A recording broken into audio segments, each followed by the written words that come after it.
Ողջույն բոլորին, այսօր հավաքվել ենք գրականության Նոբելյան մրցանակի շուրջ, որը մեր ամենահին Նոբելյան մրցանակն է, 1957 թվականի գրականության Նոբելյան մրցանակն է, որը տրվել է Ալբեր Կամյուին, ֆրանսիացի գրող փիլիսոփա, շատ խելացի անձնավորություն, խոսելու ենք կյանքի իմաստի մասին, որ բոլորն էլ իրենց կյանքի ընթացքում առնչվում են, նեղվում են ինչ-որ պահի նեղվածությունը անցնում է, բայց մեկը շարունակում են հարցի մասին մտածել, արդյոք կյանքը իմաստ ունի, չունի, եթե չունի, բա ինչ անենք, եթե ունի, բա որն է եւ այլն եւ այլն։ Այս հարցերին կա տարբեր պատասխաններ, տարբեր փիլիսոփաներ տարբեր ձև են մոտենում։ Այսօր կփորձենք հասկանանք Ալբեր Կամյուն ոնց է այս հարցերին մոտենում, ինչ պատասխաններ ունի, ոնց է մտածում ու իր ստեղծագործությունների մասին կխոսենք, որոնք շատ լավն են։ Այսքանը։ Շնորհակալություն բացումն անելու համար։ Այսօր ես եմ Վարուսը։ Ցույց խոսել ենք այս էակի մասին։ Ինքն իմ պատին միշտ կա։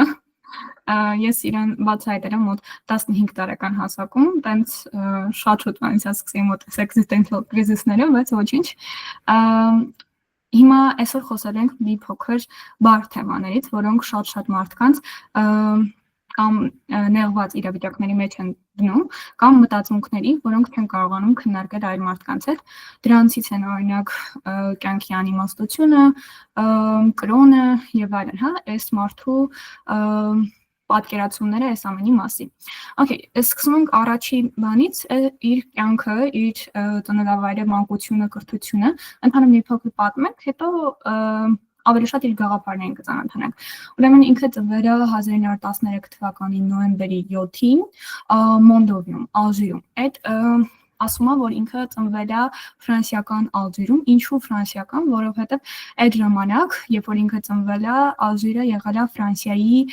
գաղութը կամ ավելի ճիշտ ասած վարչական տարածքը, որովհետև Ֆրանսիայում, այսինքն ֆրանսիացի մարդիկ ապրում էին Ալժիրում ու իրենց ասում են պիենուարներ, Կամյուն հենց Կամյուի ընտանիքը իր ամբողջական ցեղը, ընտանիքը պիենուարներ էին։ Պիենուարները այդ մարդիկ էին, ովքեր ֆրանսիացի էին, ամբողջական ֆրանսիական քաղաքացիություն ունեին, բայց ապրում էին Ալժիրում ու իրենց կոչում էին պիենուարներ։ Հիմնականում Կամյուի ծնողները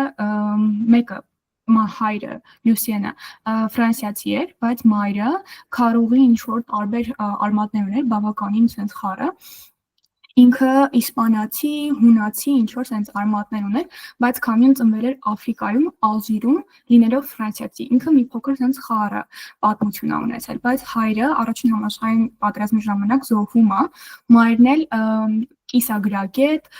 կիսախուլ կիներ ու իրենք տեղափոխվում են իր տատիկի տուն։ Այդ ամբողջ իր մանկությունը անցել է բավականին sense խիստ պայմաններում, որովհետև ինքը մեծացել է sense շատ կարգապահ, խիստ ճնշված միջավայրում, մանավանդ տատիկն էլ այդպեսին էր։ Հետո արդեն իր մեծ եղբայր Լուսիենի հետ հաճախում է տարական դպրոց, այնտեղ էլ շուտով աչքի է ընկնում ֆրանսերենի իմացությամբ ու 1930 թվականին հիմնական ուսուցչի օգնությամբ տեղափոխվում է Ալժիրի միջնակարգ տենց դպրոց, բավականին հայտնի, ինչ որ կրթաթոշակի օգնությամբ։ Համենայն դեպս տեղից սկսում է իր այդ գրականության հանդեպ սերը, այդտեղ շատ ուսումնասիրում գրականություն, փիլիսոփայություն, շատ է տպավորվում Նիցշեով, հենց այդտեղից է սկսում է իր գաղափարները, արժեքները ձևավորել։ Հիմնականում այնտեղ ինքը շատ ուժեղ քաղաքական, թատերական կյանք է ունեցել, ինքը սոցիումի հետ բավականին կապեր է ունեցել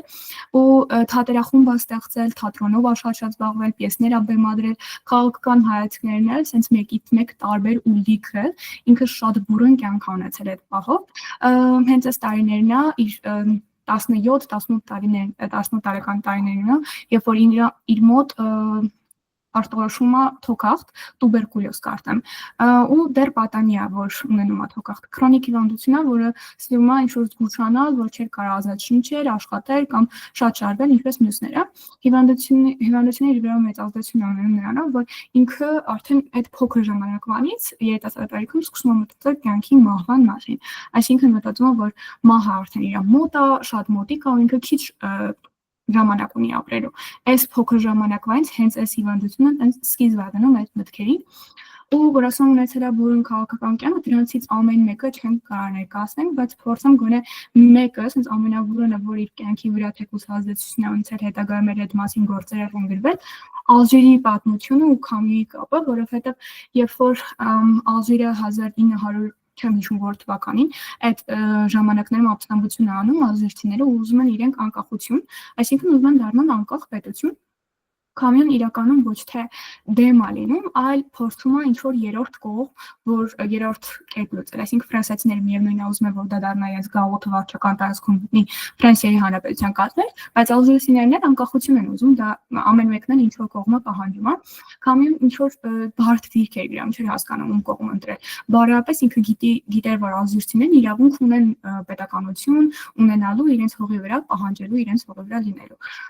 ու անձնապես էլ իր մայրը, ընտանիքը, մանկությունը Ալժիրում էին անցել ու ինքը միևնույն է չէր կարողանում դրանից ազատել, որովհետև եթե ալժիրցիները պետականություն ձեռք բերեին, պիենոարները, այսինքն այն ալժիրցի ֆրանսիացի մարդիկ, ովքեր ապրում էին Ալժիրում, պետքա լքեին այդ վայրը։ Ու քաղաքականապես էլ դեմ էր բռնությանը, ուզում էր խաղաղ պայմաններում այդ հարցը լուծել։ Ու երրորդ ինչ-որ բան, ճանապարհը ասում էր, որ հա, ալժիրցիներին տանք իրավունք, բայց պիենոարները ու պիենոարները մնային Ալժիրում ու ֆրանսիացիներն էլ ունենային այդ տարածքի վրա ինչ-որ պետականություն կամ եւ այլն։ Ու հիմնականում այդ չաշխատեց 1962 թվականին Ալժիրը ձեռք բերեց այդ իր ինքնիրավ անկախությունը, բայց Քամյուն արդեն մահացել էր 1960-ին, ուստի այդ ամենը ինքը չտեսավ, համենայնիվս իր մահից հետո դա կատարվեց։ Հենց այդ շատ խոսենք իր կյանքի մասին, զուտ ասեմ, որ մահացել է 1960 թվականին ավտովթարից, ընդամենը 49 տարեկանում, ու այդ ժամանակ ավտովթարից է մահացել, երբ որ ճանապարհում էր իր ընկերոջ հետ, չգիտեմ, ինչ-որ ծառին էր հարված էր, հենց տեղում մահացել է։ Ու այդպես, հիմնականում իր կյանքի մասին այսքան է, թե հարցեր ունեք, կարող պատասխանեմ ավելի մանրամասն, փորձեցի կարճ ներկայացնեմ, թե իր կյանքը մանկությունը, կրթությունը ոնց է տեղ ունեցել։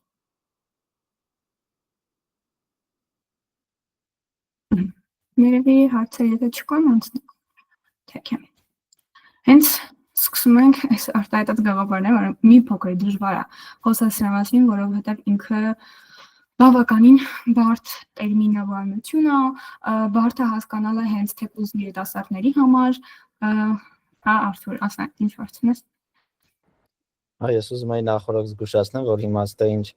ասվում ու խոսվում է, ներկայացնում է Քամյուի մտքերը, ոչ թե խոսողի կամ մեր կամ քարոզ կամ այլ բան, պրոստը ընդունեք որպես Քամյուի մտքեր, կարաք համաձայնվեք, կարաք չհամաձայնվեք, դա արդեն ձեր որոշումն է, բայց սա տեղեկատվական է, էլի։ Շատ կարևոր բան ասի, որովհետև այս դեպքում ինձ էլ շատ ինչ-որ բաներ քարկոծում, որ ասած ինչ-որ գաղափարներ եւ այլն քարկոծվում,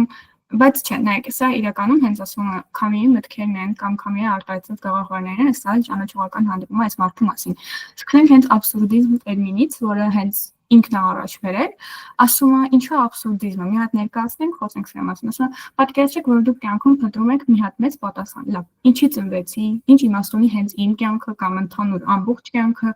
ինչու ինքս ստեղվում ենք, մարդիկ իրականում այս հարցերը միշտ առաջանում է ձեր մոտ, չգիտեմ որ տարիքում, եւ եթե ավելի երիտասարդ, չգիտեմ, բայց իմ մոտ շատ երևի թե շուտ եկել ու ես երկար ժամանակ ապընտրում եմ այս իմաստը ու այնպես չի ինչ-որ գտել եմ, բայց Քամյուի շնորհիվ գոնե ինչ-որ ճանապարհը հարթեցվել է, բայց այս փիլիսոփայական հարցն են ամենաառաջին կադրում որ ցույց տվեցինք, այդ փիլիսոփայական հարցը, թե ինչու եթե կյանքը իմաստ չունի, հա, եթե որոշակի փիլիսոփաներ ասում են որ կյանքը իմաստ չունի, ապա ինչու ապրել, դա փիլիսոփայության հիմնարար հարցն է, որը էլի ոչ բոլորն են կարող պատասխանել, ու անգամ ինչ-որ հստակ պատասխան դրան չկա գրված, որ ասենք հեսա պատասխանը հեսա է։ Ու աբսուրդը ճիշտ է իրավիճակն է, երբ մենք ցանկանում ենք գտնել իմաստ, ու քո այդ ամենը չի կատարում, այսինքն դու փորձես գտնել իմաստ։ Ինչ ենք տարիներ վատում տպավորություն թողում են մարդկանց վրա ու անգամ չենք սիրում, ինչ ենք հետևում հասարակության ստեղծած ինչ-որ ստանդարտների, երբ այդքան ենք խճճված են, ինչ ենք շարունակում ինչ-որ առաջ գնալ մեկը, եթե մահանալու ենք։ Այսինքն դա մարդկության մեջ բոլորը մի կետ է, երբ որ արդեն մոտավորապես 5-6 տարեկանում երեխեքը գիտակցում են թե ինչ է մահանալ, այսինքն երբ որ դու ես ապրում մարդկանց մոտ այս տպավորությունն է գալիս, այսինքն եթե ես մահանալու եմ, դա կլինի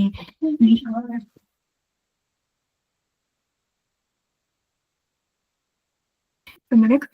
ասում եք, թե դու մահանալու ես, ապա ինչի ապրել, ինչի փորձել, ինչի շարժվել առաջ, sense, ու հիմնականում 3 տարբեր ուղղություններ են առաջ քաշում, հենց այս գրել եմ, 3 տարբեր ուղղություններ են ընտրում մարդիկ, դուք կարող եք ընտրել ցանկացած մեկը, դուք կարող եք ընտրեք անգամ կյանքի իմաստ ունի ձեզ համար, դա բացարձակ ինչ որ քարոզ չի, ու ընտրությունը բնականաբար ձերն է։ Այսինքն ինչ եք կարծում, հիմա այստեղ այս իրավիճակը փորձենք դեր հետ հասկանալ, հետո արդեն կներկայացնեմ քամիի դիրքորոշումը, եթե կյանքի իմաստ չունի, եթե դուք մահանալու եք, ապա ինչու ապրել։ Ու այս ամենը абսուրդ է կոչվում, абսուրդիզմի հենց ժանրի էությունն է։ Հիմա ձեզ դիմեմ, արդյոք կարծում եք, որ կյանքն իմաստ ունի, ու եթե չունի, ապա ինչու ապրել ու ինչու չմահանալ միանգամից բոլորը։ Ուզում ես մարդկանց պատասխանները լսես, հա։ Հա, փորձենք մի հատ հասկանանք ինչի մասն են ուզում մտածում։ Okay, Համո Մելքոնյանը ձերքաբաց տեսել։ Ճիշտ ասած, կյանքի իմաստի վրով ես այդպիսի իմ գրքում այդպիսի գլուխ ունեմ։ Մի փոքր ծավալուն է, եթե դեմ չեք, ես վերջում կասեմ կյանքի իմաստին։ Ու այդ հատվածը կկասեմ վերջում, ընդհանուր իմ տեսությունն էլ բան կանենք, դրանք ընդհանուր ճիշտ ենք հասկացել, թե չէ։ Կյանքի իմաստը էլի։ Okay, ո՞նց պատասխաններ կան։ Անի Հակոբյան։ Ես դեռ մի հատ բան կարամ ասեմ, կյանքը իմաստ ունի, եթե մենք իմաստ տալիս ենք կյանքին։ Հա, իսկ եթե չենք տալիս, ուրեմն իմաստ չունի։ Կարծում եմ չէ։ Okay, բայց ինչ անել նրա դեպքում, եթե ասենք իմաստ չունի, մեկը բոլորը մահանալու են, ինչ անել։ Շատ բախտը։ Կյանքը հենց նրա համար է, որ մենք որոշենք ինչի համար ենք ապրում։ Պատասխաններ իմաստ տալը, որ չտաս չի լինի, դասարան։ Okay, ես մոդերացնեմ։ Էլեն, լսում եք ես։ Իսկ որ կյանքը մի փորձություն է, որտեղ որ մենք գալիս անցնում ենք այդ դժվար պահերին, հետո հիշելով հասկանում ենք, որ մենք այդ դժվար պահերին հասանք մեր նպատակին, ինչ որ ցանկանում ենք, հոսքի 10 տարի հետո անենք, բայց հիմա Այսինքն կյանքի նպատակը վերագրում ես քո նպատակներին, եթե քո նպատակը ինչ որ բանն է, կյանքի նպատակն էլ է, այդ ինչ որ բանը դառնում։ դե կարելի է այդպես էլ ասել։ Okay. Լավ։ Հայկ, քեզ լսենք։ Ես ուզում եմ ասել, որ Անի ասացի մի հատ լավ ճյուղավորում ավելացնում, որ կարանք այդ հարցը կյանքի իմաստունի թե չէ, հասկանանք որպես կարելի է ընդհանուր սահմանել, թե որն է կյանքի իմաստը ու կարա ամեն մարդ իր համար սահմանի թե չէ, որ կարանանք տենց էգզիստենցիալիզմի հետ կռվցնենք, էլի, абսուրդիզմը։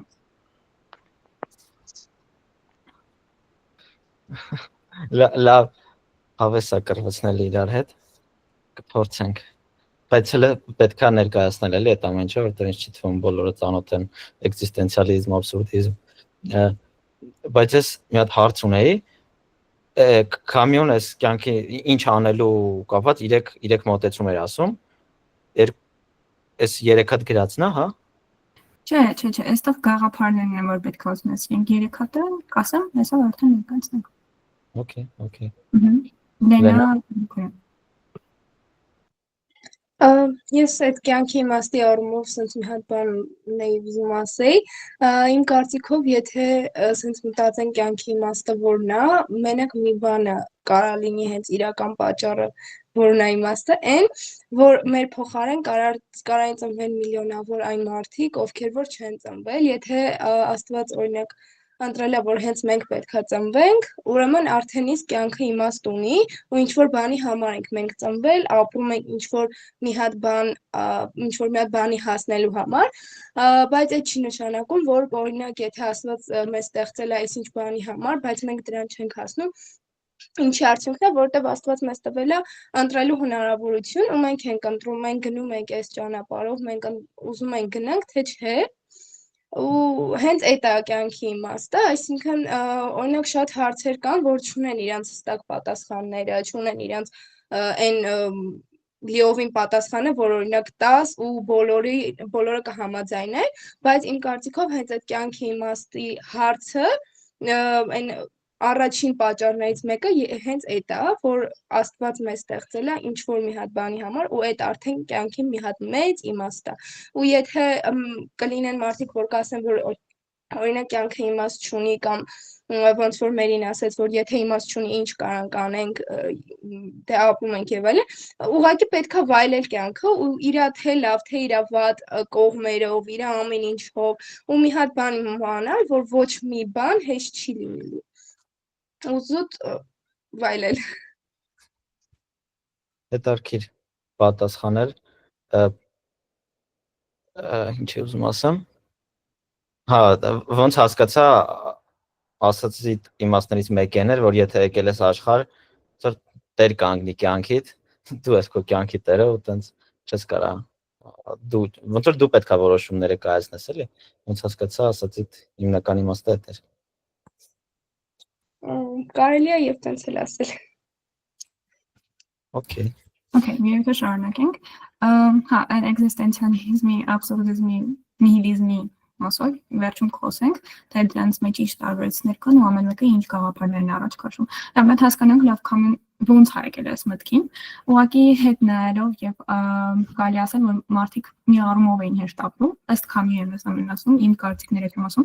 ասում, որ կրոնը իրենց պատասխանի զգացողություններ տալիս, այսինքն, հա, կյանքը դժվար էր, կային լիքը հանգամանքներ, բայց իրենք հանգստություն ունեին, որտեղ հավատալով որ Աստված մի պլան ունի։ Այսինքն, թե ինչ որ բան իրենց հետ պատահում էր վատ, լավ եւ այլն, ասում էր սա Տիրոջ կամքն է եւ այլն։ Այսպես ու պատասխանատվությունը տալիս են մի գերագույն ուժի։ Ամեն դժվարություն ինչ որ իմաստ ուներ։ Դրա համար իրենք կարողանում էին ապրել ու իրենց համար ավելի հեշտացված էր այս ամենը։ Բայց երբ որ գիտությունը զարգացավ, Դարվինի էվոլյուցիայի տեսությունը եւ այլն այդ շրջանում էր բավականին զարգացում ունեցավ, գիտությունը ցած ծաղկեց ու սկսեց աթեիզմի, ագնոստիցիզմի տենց ուղղությունները զարգանալ ու երբ որ արդեն Ֆրիդրիխ Նիցշեն բանը պարզաբանեց ինչ որի գրքերում ու ասաց, որ Աստված մեռած է, իր այդ ամենահայտնի արտահայտությունն է Գադիստեդ, ինքը ոչ թե ինչ որ մարդու նկատի ուներ կամ ինչ որ վիեկնային էակի, այլ ինքը նկատի ուներ, որ Եվրոպայում կոնկրետ հավատալիքը կամ կրոնը անկում էր ապրում, որտեղ զարգանում էր գիտությունը։ Այսինքն համատում էին այդ երկու ուղղությունները ու այս շրջանում մարդիկ արդեն կոնկրետ sense դեպրեսիայի շրջանները բոլորի մոտ, երբ որ իրենք հավատակորցնում էին, չգիտեմ, գիտությունը զարգանում էր, արդեն կրոնը ավելի հետին բան էր մղում։ Ու Քամյուն ինչ որ եկավ դակտ ու փորձեց դրան պատասխան տալ, ինքը ասաց՝ լավ, իսկ ինչ եթե գոյության անիմաստությունը ոչ թե մեր թշնամին է, այլ հակառակը, մեր ամենալավ sense կետն է, որից կարելի է կախվել։ Ու ասում է, երբ մի բան կորցնես, հատկապես ինչ որ կարևոր բան, չես կարողանում մենակ դրան, այլ նաև դրա կայունությունը, հանգստությունը, որ տալիս է։ Հիմա այդ կրոնի ինչ որ բան կորցնելը մարդկանց մեծ մասի, մեծ անգվածի, այդ հանգստությունը կամ կայունությունը, որ տալիս է կրոնը, ուղղակի անհետացավ։ Քամեն այս հարցը բարձրացրեց, որ ասեց, եթե անիմաստությունը մեր թշնամին չէ, ու հենց դա է իրական պատասխանը այս հարցի կամ երդմտության բանալի։ Ոնց է ինքը նայում սրան։ Սիզիփոսի առաստպելի մասին ինչ որ մեկ այս մասին գիտի, եթե չէ, ու այսինքն բանով չի, հիմա նայելու ենք այդ մասին, Սիզիփոսի առաստպելը։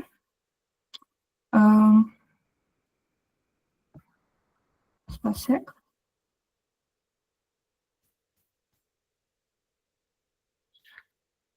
Ինչ որ մեկը գիտի, կարա նաև կիսվի մինչև տնը։ Լավ, նայենք։ Երևի թե գիտեք, բայց նայենք ու բացատրենք այս մասը։ Ես գիտեմ, որ քար էր գլորում ու տենց միջև հիմա էլ քարա գլորում։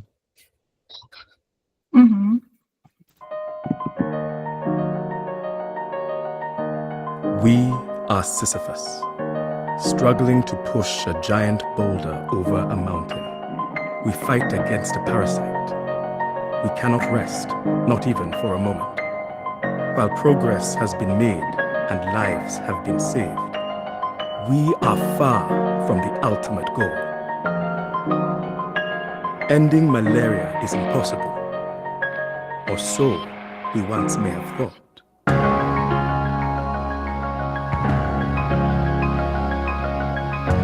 Together, we find the courage to take the steps that lie ahead. With leadership and determination, we will push forward.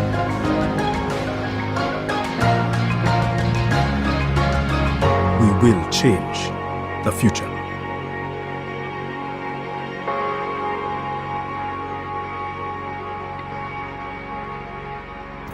Իրականում, ասեք հետգամ ստեղ, Սիզիփոսի առասպելի մի փոքր փոխած տարբերակն է, երբ որ վերջն է մի փոքր փոխած, բայց հիմա բացատրենք, թե ընդհանուր այս հունական առասպելը ինչի մասին էր, կամ ինչ է ուզում ապացուցել, գանք մեր հետ պրեզենտացիային։ Սաղ իմաստը փոխել էին վերջին։ Այդ է ուզում ասել, բայց ոչինչ,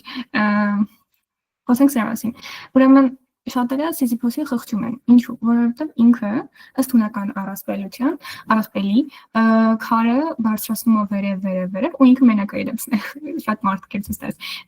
ինքը մենակ բարձրացնում է քարը դեպի լեռան գագաթ, երբ որ հասնում արդեն գագաթին, նորից քարը գլորվում է ներքև, ու ինքը անընդհատ բարձրացնում է ու էլի նորից գլորվում է ներքև, այսինքն ինքը անընդհատ ինչ-որ շարժման մեջ է, ու մարդիկ իրան խղճում են։ Ու Կամին հակառակը բերում է այս օրինակը ու ասում է իսկ ինչ եթե այս ամբողջ Սիզիփոսի օրինակը Սիզիփոսը մենք բոլորս ենք իր ամենահայտնի մտքից ասա պետք է Սիզիփոսին երջանիկ պատկերացնենք իսկ այդ ոնց ասում է դուք ձեր կյանքում մարդիկ իրենց կյանքում երկու շաբթի օրինակ բարձրացնում եք գլորում եք քարը ենթադրենք դա ավելի մետաֆորային էլի այսինքն բարձրացնում են քարը ինչ որ բան եք հաղթահարում, հա, մեր կյանքում։ Երեքշաբթի քարը գլորվում է ներքև ու նորից բարձրացնում ենք, չորեքշաբթի ուրբաթ նույն կրկնությունը, նույն պատմությունը։ Հիմա ասում եմ, մենք Սիզիփոսն ենք, ու բայց մենք երջանիկ ենք, չէ՞, մեր մարդկությունը, այսինքն մարդիկ կան, որ երջանիկ են անգամ այդ իրավիճակներում։ Ասում եմ, նույնիսկ եթե ձեռք բերես քո երազանքների գործը կամ իդեալական ինչ-որ տունը, գիտես, որ դրանից ավելի բարձր դիրքեր կա, ավելի նոր պայքար կա։ Ու ասում եմ, նույնիսկ այս շրջանում դու շրջում ես պատկերն ու ամբողջ տրամաբանությունը։ Սիզիփոսը ոչ միայն պայքար է, այլև երջանկության խորհրդանիշ է, որտեղ մարդիկ իրեն համարում են պայքարող հայակ, որ դե հա քարը գլորվում է, ինքը նորից հանում, բայց կարևոր պահը ոչ թե այն է, որ երբ քարը ինքը բերում է վերև, այլ երբ որ ինքը նորից իջնում է ու բարձրացնում է վերև, գիտակցելով, որ ամեն ինչ անիմաստ է, որ նորից այդ քարը գլորվելու է ներքև, բայց ինքը վերադառնում է նորից բարձրացնելու։ Ամբողջ իմաստը հենց տեղ է կայանում, որ երբ որ մենք ասում ենք կյանքն անիմաստ է, բայց ինչի շարունակենք ապրել, հա, ինչի միանգամից չմահանանք, Կամուն ասում է մենք Սիզիփոսն ենք ու մենք երջանիկ ենք ու ամենակարևոր պահը որ դուք ձախողում եք ինչ-որ բան կյանքում, բայց նորից դուք հետ եք գնում այդ քարը բարձրացնելով։ Այսինքն եթե դուք ձախողում եք կյանքում, դա ձեր կյանքի վերջը չի, դա ձեր կյանքում վերջակետ չի ու դուք միանգամից չեք դադարեցնում ձեր կյանքը, չէ՞։ Ամեն օր ինչ-որ նոր փորձություն է գալիս ու դուք թե հաղթահարում եք, թե ձախողում եք, թե նորից եք սկսում ու թե շարունակում եք։ Այսինքն հենց այստեղ Սիզիփոսի առասպելը մարդկությունն ու մարդկային կյանքն է ու անգամ գիտակցելով որ դուք մեկը մահանալու եք, այսինքն այս դեպքում էլ Սիզիփոսը գիտակցելով որ ինքը միևնույն է քարը գլորելու է ներքև ու նորից է բարձրացնելու ու դրա մեջ իմաստ գոյություն չունի, որտեղ ինքը անընդհատ նույն գործողության մեջ է։ Միևնույնն է դա ինքը անում է։ Ու այս դեպքում, հա, մենք Սիզիփոսին պետք է պատկերացնենք երջանիկ ու ինքը հենց այս դեպքում է աբսուրդիզմը համարում մեր գոյության անիմաստության պատասխանը Սիզիփոսի առասպելի օրինակով իր գիրքեր ունի գրած, այսինքն գիրք չի վիպակ, հենց որտեղ բացատրում է ամբողջ այս մետաֆորը, որը ներկայացրինք հիմա։ Հարցեր ունեք այստեղից։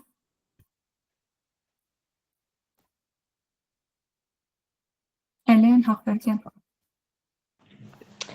Հարց ունեմ, ճիշտ ասած ուզում եմ ասել, որ ինձ թվում է, որ ձեր ասած Սիզիփոսը ինքը իր նպատակին է հասնելով գնում կամաց կամ, այսինքն եթե ինքը քարը բարձրացնում է, բայց իջնում է, ինքը մի ոնց որ էստեղ է, ինքը արդեն բարձրացել է այսքան, իրան մնում է մի քիչ էլ բարձրանա ու հասնի իր նպատակին, ինքը անընդհատ անելով վերջում հասնում է իր նպատակին։ Այդ ոնց որ այդ փորձություններն ու այդ քայլերը ձեռնարկելով։ Իրականում այնպես չի հասնում այդ նպատակին, ինքը մեկը քարը գլորվում է ներքև, այսինքն ինքը պետքա ըստ որի ինքը պատժված է, որ քարը պետքա բարձրացնի լեռան գագաթը ու այդտեղ կանգնի, մեծ մեկը ինքը էլի գլորվում է ներքև նորից է սկսում այդ process-ը, բայց հա, դիտարկումը լավն է ապրես։ Այլ հարցեր կան։ Հիմա լավ, երևի թե խոսենք այդ հետևություններից կամ տարբերակներից, որ սկզբում ասեցի, ասում եմ, կամյոն առաջարկում է 3 տարբերակ, ոնց այս абսուրդից գոյության անիմաստությունից դրան պատասխան տալ մի խոսքով։ Առաջինը ոչ թե ինքն է առաջարկում, այլ մարդկությունը ոնց է ընտրում, հա, այդ ամենը։ Առաջինը ցավոտ թեմա է, բայց ինքնասպանությունն է, որը շատ դեպքերում մարդկանց ընտրությունն է դառնում մեծ մասամբ, ոչ միայն մեծ տոկոսով չէ, հարաբերականությամբ չէ, 3-ի մեջ, բայց մեծ մասամբ հա, ու երբ մարդը հասկանում է, որ կյանքը իմաստ չունի, առաջին միտքը կարա լինի, հա, բա ինչու ապրել, վերևում բացատրեցինք ինչու, համենայնդեպս անձնային ինչ-որ դիրքորոշումը, որ դու որոշես թե ինչի ապրես ու չդադարեցնես քո կյանքը, ու դա ընտրություն է, ու ճշմարտապես լուրջ ֆիլոսոֆիական խնդիր է ինքը, ու որի պատասխանը ես ինքս չունեմ, այսինքն, որ ասեմ, հա, երեխեք քեզ այս պատասխանը կտամ, դուք դեր հարցի պատասխանը կունեք, չէ, որովհետև դա ֆիլոսոֆիական լուրջ խնդիր է ու դերևս, հա, որոշակի ֆիլոսոֆաներ հենց քամի պես եղան են, որ այդ հարցի պատասխանը իրենց դիրքորոշմամբ տվել են, բայց կան մարդիկ, որոնք միևնույնն է դրա առջև ինչ-որ բաներ են ունում, ընտրություններ են ունում կամ մտածմունքներ, Քամին ասում է ոչ դրան ինքնասպանությունը, ինչի որտեղ ասում է թե կյանքը իմաստ չունի, բնականաբար մահն է իմաստ չունի, այսինքն ինքը միշտ այդ երկու հակադրողություններն են ավերում, հա, կյանքը իմաստ չունի, բայց մահն է իմաստ չունի, կամ абսուրդը այդ գոյության անիմաստությունից պարտադրում է, այսինքն դա կրկնել միանգամից абսուրդի ենթարկվել է, կյանքի անիմաստության ենթարկվել է, ինքը միշտ այդ ապստամբության գաղափարն է բերում, որ պետք է ապստամբել ու անգամ գիրքեր ունի գրած դրա մասին, ընդվզող մարդը հայերեն կա թարգմանված, բավականին բարդ գիրք է, բայց ինքը հենց այդ ապստամբելն է բերում, абսուրդի դեմ ապստամբելը, պայքարելը, ոնց որ Սիզիփոսը։ Երկրորդը, որը լինում է իր, այսինքն հասարակության կողմից, ինքը առաջարկում է այդ 3 բաները, ոչ թե առաջարկ որպես սա անենք, չէ, բնականաբար ինքը ասում է հասարակությունը ինչն է ընտրում։ Երկրորդը ասում է կրոնական փախուստ, սա ըստ Քամիի, իր կարծիքով կրոնը մի բան է, որ մարդիկ ստեղծել են որպես փախուստ իրականությունից, երբ որ դու քո պարտականությունները տալիս ես ինչ-որ գերազոր ուժի կամ ասում են Աստված գիտի ինչ է պատահելու, ամեն ինչ իր ձեռքում, ահա դու փոխել չես կարող ինչ-որ sense բաներ, ու ինքը ասում է, որ այդպես փակում ես քո ճշմարտությունը, քո առաջ, աչքերդ փակում ես դրա առաջ, հանձնում ես քո ազատությունը, ինչ-որ պատասխանատվություն, ինչ-որ վերին ուժի, ու եթե ամեն բան Աստծո կամքով է լինում, ուրեմն դու չես ընտրում, դու ուղղակի ենթարկվում ես, ըստ իրա, ու ինքը նաև նկատում է, որ կրոնը սովորեցնում է ինչ-որ բաներ, որ հա, սա ճիշտ է, սա սխալ է, ըստ իր քննադատության, այսինքն կրոնի մեջ հա պատվիրաններ կան, որ ասում է սա արա, սա մի արա, եւ այլն, սա ճիշտ է, սա սխալ է, ու ինքը ասում է, որ դուք պետք է ապրեք ներկայում, քանի որ կրոնները ներկայացնում են երկնային կյանք ու ոնց որ դա ավելի շատ փախուստ է մահից, ըստ իրա, ամենական շեշտում, որ չմոռանաք այս գիտակցումը պահեք, այսինքն շեղում կյանքից, ներկայից, ըստ որի ինքը ասում է, որ հա, մահից չենք վախենում նրա համար, որտեղ կա երկնային կյանք ու մենք այնտեղ ավելի լավ ենք ապրելու։ Օրինակ, Քամիի ինչ-որ մեկը, ըստ Քամիի ասում է մի օրինակ է բերում, ասում մեկի դժբախտ պատահար է լինում ու ինքն իրեն ասում է Աստված պլան ունի, ուրեմն սա ճիշտ է, սա պիտի կատարվի ու ինքը մարդը փոխանակ հասկանա պատճառը, ինչ-որ լուծումներ առաջ քաշի իր առջև, այդ կամ այդ ցավը զուծ գա, ամբողջական փոխանցում է ինչ-որ վերին ուժի ու դա կապում է ինչ-որ X բանի հետ։ Ըստ որի Քամիի տարբերակը ընդունում է, որ ինքը աթեիստ է, դա նորմալ է այս ամենը ասելու համար, այս գաղափարներն ունենալու համար, բայց երբ որ ինքն ասում է, սա ամենադժվարն է աթեիստ լինելը կամ ընդունելը, որ դու գոյության անիմաստությունը եւ չընդունել ինչ-որ կրոնի հետևելը, ապա դու ընդունում ես այդ գոյության անիմաստությունը ու պատասխանատվությունը վերցնում քո քայլերի համար։ Ըստ իրա, նորից եմ ասում, ընդհանուր այս երկրորդ տարբերակները, որ մարդիկ ընտրում են կրոնը որպես փախուստ, ել եմ ասում ինչու, որովհետև մտածում էր, թե մարդը թեթևանում է, երբ ինչ-որ մեծ պարտականություն թողնում է Աստծո ուժերին ու ասում է, որ թող Աստծուն ու դու գնա քնելու ամբողջ ինքը կլուծի, սենց բաներ։ Ըստ իրա։ Այս երկրորդ կետն է, ըստ որի մարդկությունն ընտրում է, երբ որ հասկանում է կյանքը իմաստ չունի։ Ասերված տվեց։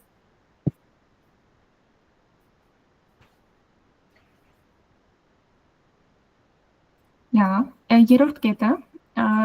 ապստամբությունն է, Քամիի ճանապարհը, ոնց որ ասում է, ասում ինչ ապստամբությունը, հա, ճանաչել, որ գոյություն անիմաստությունը, բայց դրա դեմ ինչ որ բաներ չանել, հա, վատ է դա հակառակը, գուցե դա շատ լավ բան է ու դրանով պետք է ուրախանալ ու անգամ ապստամբվել ու ոչ երբեք ենթարկվել անիմաստությանը, որ անիմաստ է ամեն ինչ, վերջ, վերջնանք եւ այլն։ Իրականում այս գաղափարի ես այնքան շատ չեմ հասկանում, ինչքան ինքն է բացատրում, որովհետև իր գրքերը բավականին խորը փիլիսոփայական են ու ինչքան էլ թարգմանված ոճը ուզում ես կարդաս, հայերեն թարգմանվածը ինքն էլ բավականին ինքնին դժվար է ու ես մի քանի անգամ եմ կարդում հիմնականում իր գրքերը, բայց ասում եմ ինչի է իմ տարբերակը ամենադժվարը, ինքն է առաջ քաշում այս բոլոր գաղափարները, ասում եմ, քանի որ պահանջում է քաջություն ապրել ինչ որ առանց երաշխիքների, հա, որ մահից հետո կա երկնային կյանք, որտեղ դու ավելի լավ ես ապրելու, ինչ որ պատասխանատվություն քո ընտրությունների հանդեպ, որ դու պատասխանատու ես քո բոլոր ընտրությունների հանդեպ ու ընտրություններդ ինչ որ հետևանք բերելու են, որ դու ես քաշելու, ոչ թե ինչ որ վերին ուժ, մշտական լարվածություն է բերում, որովհետև դու ընտրում ես, որ այո, կյանքը իմաստ չունի ու ոնց որ կյանքի ու աբսուրդի այդ ցանկության միջև բավականին լարվածություն է։ Արթուր, ասա, հարցում ես։ Ես իմ պատկերացմամբ ասեմ ոնց եմ պատկերացնում այս ապստամբությունը, բայց չգիտեմ ինքը այդ նկատի ունի թե չէ, այն դեպս տենց եմ հասկանում, ոնց որ ամբողջ աբսուրդիզմը ասում է կյանքի իմաստ չունի, բայց պետք էլ չի, ով ասի որ պետք է կյանքի իմաստ ունենա, բայց տեսեք առանց իմաստ տալու կյանքին ես ոնց եմ ապրելու, ինչ լավ եմ ապրելու, ինչ երջանիկ եմ լինելու, ոնց որ ապստամբում է այն պայմանի դեմ, որ անպայման կյանքը պետք է իմաստ ունենա, որ ես երջանիկ լինեմ ճակերտավոր, իհարկե ստե երջանիկ լինելն է շատ խառնում, թե խիպտի երջանիկ լինես, ինչն է իմաստը երջանիկ լինելու եւ այլն, բայց իմ պատկերացմամբ ապստամբել է դա, որ ապստամբում ես ու առանց կյանքի իմաստի ընդունում ես, որ իմաստ չունի ու շատ լավ էլ ապրում ես, ինչպես ասածը, ճակերտ ապստամբություն է ստացվում, էլի։ Հա, կարող լինի։ Իր լիքը դեպքերի հետ, իր լիքը գրքերի ու գաղափարների ես էլ համաձայն չեմ, կներկայացնեմ հետո, բայց լիքը բաներ կա, որ ես իրենք համաձայն չեմ, որովհետև նորմալ է, ցանկացած մարդկանց ընտրություն կարծիք ունի, բայց այստեղ էլ եմ ասում, դուք էլ ընտրությունն եք հավատալու, թե հավատալու, սիրելու ես մարդուն կամ չսիրելու, դա սովորական բան է։ Ամենայն դեպս, որ ինքը հանճար է, դա արդեն Նոբելյան մրցանակակիր ստանալուն ապացուցիչ է, չեմ կարծում, թե անկապ մեկին կտենք։ Ամենայն դեպս, եթե այստեղից արտահայտած գաղափարներից հարցեր չունեք, անցնենք արդեն իր գրքերին։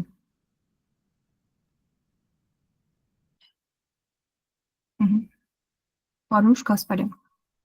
Շնորհակալ ողջույն, հուսամ լավ եք։ Այդպես լիքը հարցեր կար ընթացքում, բայց այս ոնց որ այդ Նոբելյան մրցանակներով են տալիս, դա էլ է հետաքրքիր։ Հետո ոնց որ դա էլ է, չէ՞, շոու, այսինքն ինչ որ մարդիկ են հավաքվել են ու ինչ որ պատմությունների հիման վրա Նոբելյան մրցանակ են տալիս ու կյանքում առասարակ ամեն նորություն հետաքրքիր է ու տվյալ անձի առաջ բերած գաղափարները քանի որ նոր է եղել եւ մի փոքր հակասական մյուս պատմություններին կյանքում դա կլինի աստվածաշունչ կամ այլ ինչ-որ կրոնական թեքում ծոր դրա համար էլ ինձ թվում է Նոբելյան մրցանակ է ստացել ու այսօր դուք էլ դրա մասին խոսում եք չգիտեմ ինքը տարբեր է ուղղակի զուտ այդ տարբերության հաշվով կարա Նոբելյան լինի բայց երևի թե կյանքում չկա մարդ ով կարա պատասխանի կյանքի իմաստի հարցին ու անձամբ ես ոնց որ ասում եմ այն 5-ը ինչու կա ասում եմ վերջի ինչուին արդեն պետք է խփես պատասխան չկա ջոը տենց է մի քիչ շատ պետք է չխորանաս որովհետև ոնց որ այս պահին մերիջա նայ ես քեզ մի հատ հարց տամ դու երջանիկ ես թե չէ այս պահին այս սեմինարի կոնտեքստում մերը շփվում ես սիրուն բան ես ներկայացնում անկեղծ ինձ հետաքրքրեց ուզում եմ այդ գիրքը կարդամ հա կամ իր պատմությունը Արտուրը ժպտում Արտուրի երջանիկ է Ժողովրդի կյանքը ուղղակի ապրենք ամեն մեկս չգիտեմ ես ժամանակին իմ ընկերներին շատ կոպիտ ասում եմ դու քեզ ապրում օրինակ քո կյանքի իմաստը բան սենց ոնց որ չգիտեմ հետո իհարկե հասկացա որ պետք չի նման բան ասել որտեվ ամեն մեկ հյուրով է կյանքում ու կոնկրետ էս հոգեբանական տեսանկյունից ես չեմ փորձում եմ հիշել որ հոգեբանի կյանքին ասել այո հա Վիկտոր Ֆրանկլի ոնց որ մոտեցումն է շատ հետաքրքիր ասում եմ որ հայտնում ես անեն անճար վիճակում ուղղակի վերջի հույսը մնում է քո ազատությունը վերաբերմունքի տեսանկյունից այսինքն դու ոնց ես վերաբերվում իրերին մարդկանց կյանքին ինձ թվում է ոնց որ տենց լուրջ թեմա ենք բռնել, այտենց քննարկում ենք։ Նոբելյանի մասով էր ոնց որ կարծիքս, մնացած մասով ուղղակի այտենց ընդհանրական արտահայտվեցի, մերսի։ Եթե ես պատասխանեմ, որ ինձ հարց տվեցիք, թե ես երջանիկ եմ թե չէ, ես ճիշտ ասած ես երջանկության մեջ ինչ-որ իմաստ չեմ գտնում, այսինքն հայ ես պահեր եմ լինում, որ ուրախ եմ լինում, պահեր եմ լինում, որ տխուր եմ լինում, պահեր եմ լինում, այլ զգացմունք եմ ապրում, ուստի ինձ դա մի փոքր անձնական մոտեցում է, չգիտեմ ձեր մոտ ոնց, իսկ քամի հետ կապված կամ փիլիսոփական գաղափարի, փիլիսոփայությունը հենց դա է, այսինքն եթե սա չեք հավանում կամ չգիտեմ, մտածում եք թե ավել խորություն է, դա ուրեմն փիլիսոփայության հետ ինչ որ հարցեր կան, որովհետև փիլիսոփայությունը լիքը տարբեր ուղղություններ ունի ու լիքը տարբեր հարցեր է բարձրացնում նրա քամին չի, որ այս տեսակ բաներ է գրում, հենց էգզիստենցիալ ու աբսուրդիզմի, նիհիլիզմի իրականությունը այս ամբողջ հարցն է բարձրացնում ու փիլիսոփայության գերխնդիրն է գտնել ինչ որ իմաստ, գուցե մտածում ենք շատ ենք փորփրում, բայց դա միևնույն է մարդկությանը հանգիստ չի տալիս, հա ես կարող ասեմ ես չմտածում, բայց իմ ուղեղը այնց չգիտեմ խորանում ալիքը բաների միջով, որ ես դա չեմ կարող կառավարել, ոչ թե ինչ որ ցանկություն ունեմ, դա ինձ դիպը տեղեր է հասցնում այդ խորանալն է, ու սա հենց փիլիսոփայության հիմնահարցն է, լիքը փիլիսոփայության ուղղություններ կան, որ շատ բաներ են ասում, դա երևի թե ոնց է փիլիսոփայության հանդեպ սեր կամ ատելություն կամ ուղղակի հակակրանք, որ ես գործ չունեմ դրա հետ,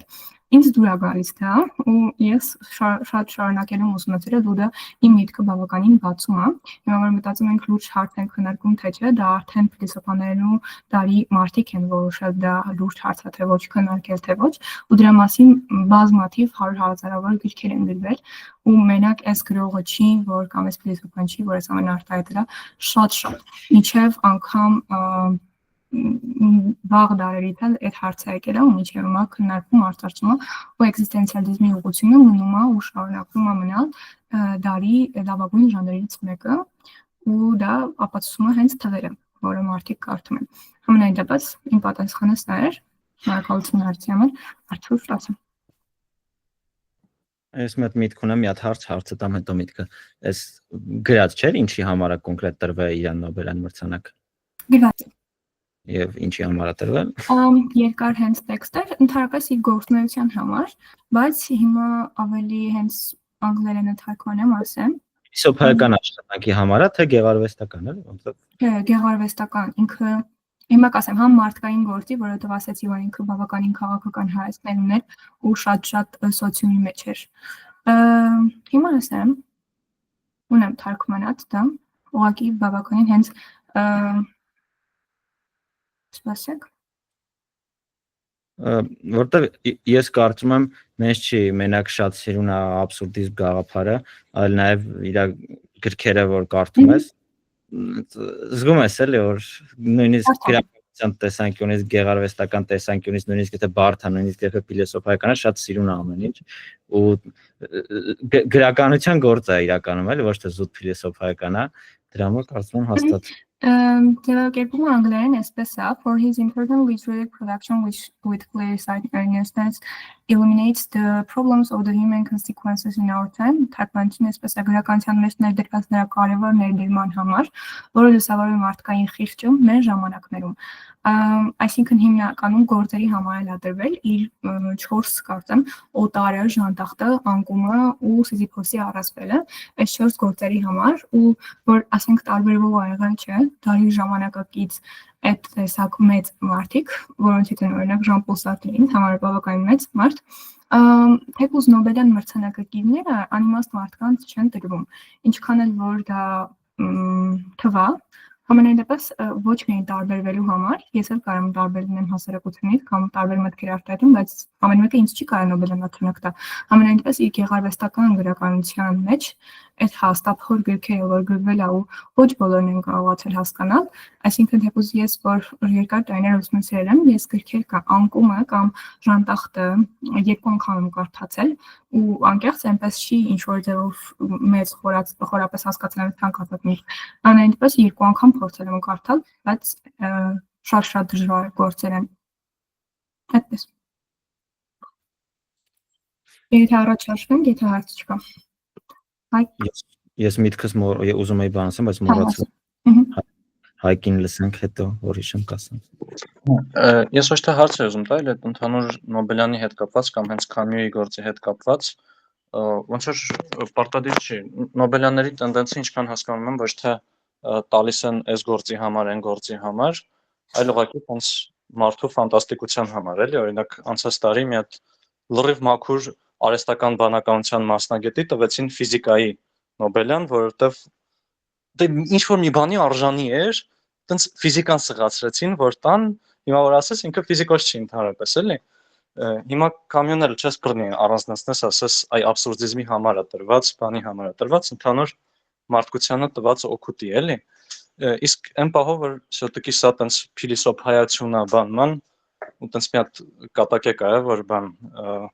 մաթեմը տենց շատ ուժեղ գիտություն է, իրան կարաս անես մենակ թուղթ գրի, թուղթ մատիտ ռետին ունենաս հերիքա որ կառուցես փիլիսոփայության համար ռետին էլ պետք չի, ինչ ասես կարաս գրես, անիմաստ բան է բանան, բայց եթե հենց կոնկրետ абսուրդիզմին նայես, ինքը կոնկրետ բան է, էլի, ահագին տենց փրկող դեր է տարել, էլի, լիք մարդկանց համար, որտեվ խայտառակ ծանր հարցի ալտերնատիվ լուծում է տվել, հա, Ֆրանկլը էգզիստենցիալիզմով ունեցել է իրանը, բայց եթե այդ լուծումը քո համար աշխատում է, ընտիր, եթե չի աշխատում, տենց անդունդը գլորվելուց կարա հենց սա փրկի, էլի։ Նենց որ իրոք լավ գործ է։ Ես ելույթ եմ խոսում, հենց իր գործերի շնորհիվ որ ներկայացրեցի այդ ընթացքում, հա, ոնց է ինքը առաջ բերել այս գաղափարը, այն ժամանակ, երբ որ Եվրոպայում կոնկրետ գիտությունը զարգացում էր ապրում, իսկ մարդիկ էլ տեղ չունեին հենվելու, երբ որ իմաստ չէին գտնում իրենց կյանքում, այսինքն, հա, օքեյ, դարձանք աթեիստ եւ այլն, ու գիտությունը մեր կյանքում լավ դեր խաղաց, բայց մենք էլ չունեցանք ինչ-որ կրոն կամ չունեցանք ինչ-որ ուղղություն, որին կարանք հավատանք ու մեր պատասխանատվությունները բավականին քչացնում մեր կյանքը ավելի հեշտ դարձավ, ինքը բերեց առաջ բերեց այս գաղափարը ու լիքը մարդկանց ինքնասպանությունից փրկեց, այսինքն ինքը բավականին մեծ դեր է տարել ու այդ ինքնասպանությունից փրկելը, ասենք մարդու կյանք է նվիրել ընդհանրապես, դա ամենաարժեքավոր բանն է, ինչքան էլ որ մտածենք, այսինքն երբ որ զարգացավ գիտությունը, մարդիկ ուղղակի կախվելու տեղ չունեին ու թեկուզ փիլիսոփայությամբ, թեկուզ այլ կողմով, եթե իրան կախվեին ու ինչ որ տեղով բռնեին, որ ինքնասպանություններին զուտ կամ ինչ որ ուղղություններից հեռանալուց, հա, այս արժեքները փոփոխելուց հետո ինչ անեին այդ մարդիկ ինքը բավականին շատ մարդկանց փրկել է հենց իր գրքերով, հեսա երևի թե որ սկզբից գաղափարներ քննարկեցին կարող է դեր համար ինչ որ տարօրինակ թվաց, բայց ինքը հենց այս ամենը արտադրել է իր գրքերով, այլ ոչ թե ուղղակի կանգնել խոսացել ասել մասին, գրքերի հերոսների օրինակներով, պատմություններով, այլ հարց կամ այլ միտք մի բան էլ ես ավելացնեմ, շարունակենք։ Զուտ ուզում եմ ասեմ, որ ինչքան էլ ոնց որ այս փիլիսոփայությունը փորձում այս հարցին մոտենալ, կյանքի իմաստի հարցին մոտենալ մաքսիմում օբյեկտիվորեն, ինչքան հնարավոր է օբյեկտիվորեն, բայց մեկը կյանքի իմաստը գտնելու, օրինակ ինքնասպան չլինելու կամ երջանիկ լինելու հիմքը հոգեբանությունն է ու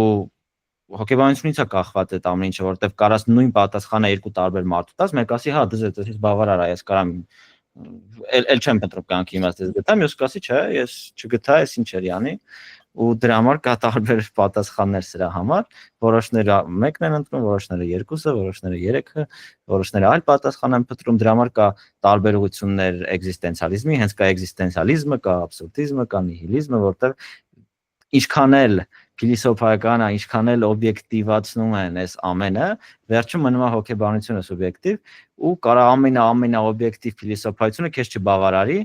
դու փորձես փնտրես այլ պատասխան, որը քեզ կբավարարի, դրա համար ճիշտ է ինչ որ առումով, եթե դու կարիք չունես խորանալու այս ամեն ինչի մեջ, ոչ մեկ չի պարտադրում քեզ խորանաս, ընկնես դեպրեսիայի մեջ օրինակ, բայց լիքը մարդ էլ չի բավարարում իրան, ինչ որ պատասխաններ փորձում է խորանալ, խորանում է, խորացածն չի բավարարում, մարդիկան միջև կյանքի վերջ տենց էլ չի բավարարում, ու շատ դժվար է այդ հարցին առնչվելը ու ուրիշ մարդու տեղը որոշելը, թե ինքը ինչքան պետք է խորանա, ինչքան թե չէ, դե ոնց ասացի, ամեն մեկը իր զգացմունքները, իր հոգեբանությունը, էմոցիաները ունի, ու դժվար է համոզելը մարդկանց ինչ որ բան իրաց բավարարի, թե չէ, դրա համար ինչքան հնարավոր է մենք խորանում ենք, եթե ինչ որ մարդու ինչ որ պահից հենց բոլա, վсё այսքանը կարա, այդքանը իրա բոլ ստոպ տա, լրիվ ազատ կամքը բոլորի այստեղ աշխատում է, ու ամբողջ աշխարհում։ Այդքանը։ Լսենք Վարուժին։ Արքան, հիմա մի հատ ոնց որ 3 տարի առաջ արհեստական բանականությունից ով կարար խոսար։ Այդպես կարային մարդիկ ինչ-որ խոսային, չգիտեմ, դու, դուք խոսայի։ Հիմա նայ, օրինակ տվյալ անձը գաղափարը քաշել առաջ, նոր մարդիկ սկսել են, եթե իհարկե նոր գաղափար եղել, ոչ թե ինչ-որ գաղափարի վերանայված կամ խմբագրված, ինչ-որ կետերով տարբերակ։ Հիմա մարդիկ այդ գիտեն, սկսում են դրանից խոսալ։ Այն ինչը որ չգիտենք, չենք կարող խոսանք։ Որ բանի Թալեբը շատ ճիշտ է ասել, էլի միջև են Ամերիկայի դեպքը 2001 թվականի, եթե չեմ սխալվի թիվը, երբ որ այդ սամալյոտները խփեցին շենքին, միջև այդ ով կպատկերացներ կամ դրանից հետո նոր սկսես լոջիկների համար առանձին ավելի լուրջ ոնց որ բան, փակեն այդ դռները, որ ինչ-որ մեկը չգա ու ահաբեկչություն չանի կամ չվերցնի ինքնաթիռը իր ձեռքում։ Այսինքն կյանքում լինում են բաներ, պատմություններ ու մենք սկսում ենք մարդիկ առասարակ պատմություններին հավատում են ու հիմա ժոր 19, եթե ես կգրեմ, օրինակ ինչ ենք տեսնելու 1 9 19, հետո շարունակեմ գրեմ 1 9 1 5, բոլորս միանգամից ասել ենք եղեռն, գրենք 20 20 ասել ենք բան, պատերազմ Արցախյան։ Այսինքն մարդիկ ամեն ինչ կապում են պատմություններին։ Okay, մի տես, երբ որ ինքը քաշել այդ գաղափարը ու սկսել են մարդիկ դրա մասին մտածել ու քննարկել կամ իրանից առաջ ինչ-որ մեկը, ուրեմն ոնց որ այդ ուղղությամբ կարա մարդը սկսի մտածել ոնց որ մերին, ասում եմ ինչև այսօր այդ կյանքի իմաստը, չէ, ինքս մտածում եմ, բայց եթե չլներ նման գաղափար ու մենակ լիներ օրինակ կրոն, ոնց որ մարդիկ մենակ այդ ուղղությամբ կգնային։ Հիմա կա մի հատ քրիստոնեություն, բուդդայիզմ, ինչ-որ չգիտեմ, ուրիշ կրոններ, մարդիկ տարբեր ոնց որ ճիշտ է, իրանք չեն ընտրում, որտեղ որ ծնվում են, տենց ոնց որ այդ ձևել աշխատում է, ես ժորտ ոնց որ չթվա որ դեմ եմ կամյուն, ուղղակի սենց հետաքրքիր ինչ-որ մտքեր է գալիս։ Հետո այդպես դու ասում ես ամեն անձ ոնց որ ինքն է բան անում, հենց այդ դրա մասն էլ էլի խոսքը, որ վերաբերմունքի համակարգն է, այսինքն դու ոնց ես վերաբերվում իրականությունը կամ տարբեր մարդկանց կողմից քաշված այդ գաղափարներն առաջ եկած։ Փիլիսոփայությունը, կրոնը, չգիտեմ, ինչ որ եկեղեցիա թե քաղաքականություն։ Թե թողեք մի հատ պատասխանեմ, հետո երևի Հայկին կլսենք։ Հետարքիր բան ես ասում, որ եթե մարդուն չի տանջում կյանքի իմաստի հարցը, ես գնում բռնում, ասում եմ լսի կյանքի իմաստ չունի, մի հատ այդ մարդուն ոնց որ ավելի ոնց որ նենց ես անում, որ չբավարարի իրան այն պատասխանը, որը միջև է ուներ, բայց կարելի է տարբեր տեսանկյուններից այդ հարցին մոտենալ, իմ տեսանկյունից, երբ որ փորձում եմ օբյեկտիվ նայեմ այդ հարցին, այդ մոտեցումը այդքան էլ արդար չի, որովհետև դու չես կառավարում հետագա ռիսկերը։ Մարդուն ասում ես լսի, քանի այս մարդը չի մտածել, որ կյանքը իմաստ չունի, եկեք չասենք։ Ասում ես լավ, չասենք, թող երջանիկ ապրի, մեկ էլ մի օր այդ մարդը, չգիտեմ, հարազատ մարդը մահանում ու ընկնում է այդ խնդրի մեջ, որ այս ինչ կատարվեց, այս մարդու հետ այս ամբողջ կյանքս էի պլանավորել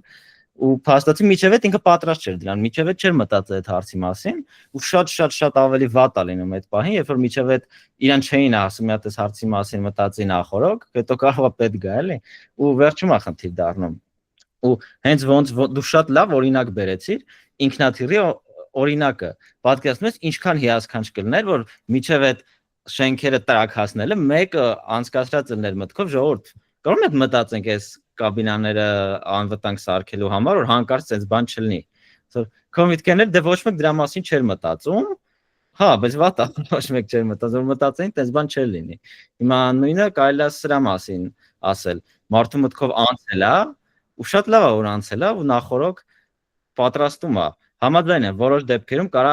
վատ հետևանքներ լինի։ Մարդը որ չէր մտածել սրա մասին, կարա սկսի մտածել ու վերջում դեպրեսիայի մեջ ընկնի կամ վատագույն դեպքով ինքնասպան լինի կամ ավելի վատ բան լինի, չգիտեմ։ Հավատացեք ինքնասպան լինելուց ավելի վատ տարբերակներ կա, բայց իմաստը այնա որ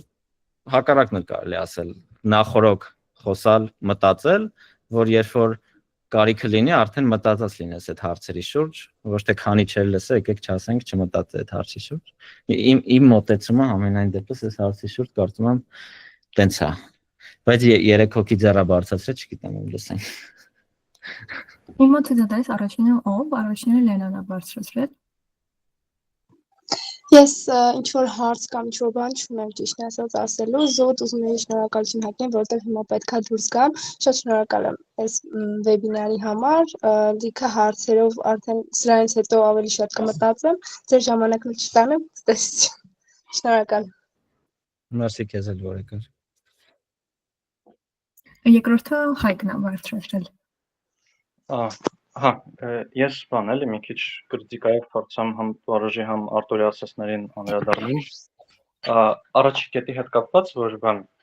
այս կամյուն եկել են նոր բան առաջադրել է, դրա մասին սկսել են մտածել, եթե այդ սաղ առաջարկությունները չլիներ, ոնց որ ուղղակի քրիստոնեությունով կմնար, ինձ թվում է մի քիչ պատճառահայտվանքային կապը ուրիշ է,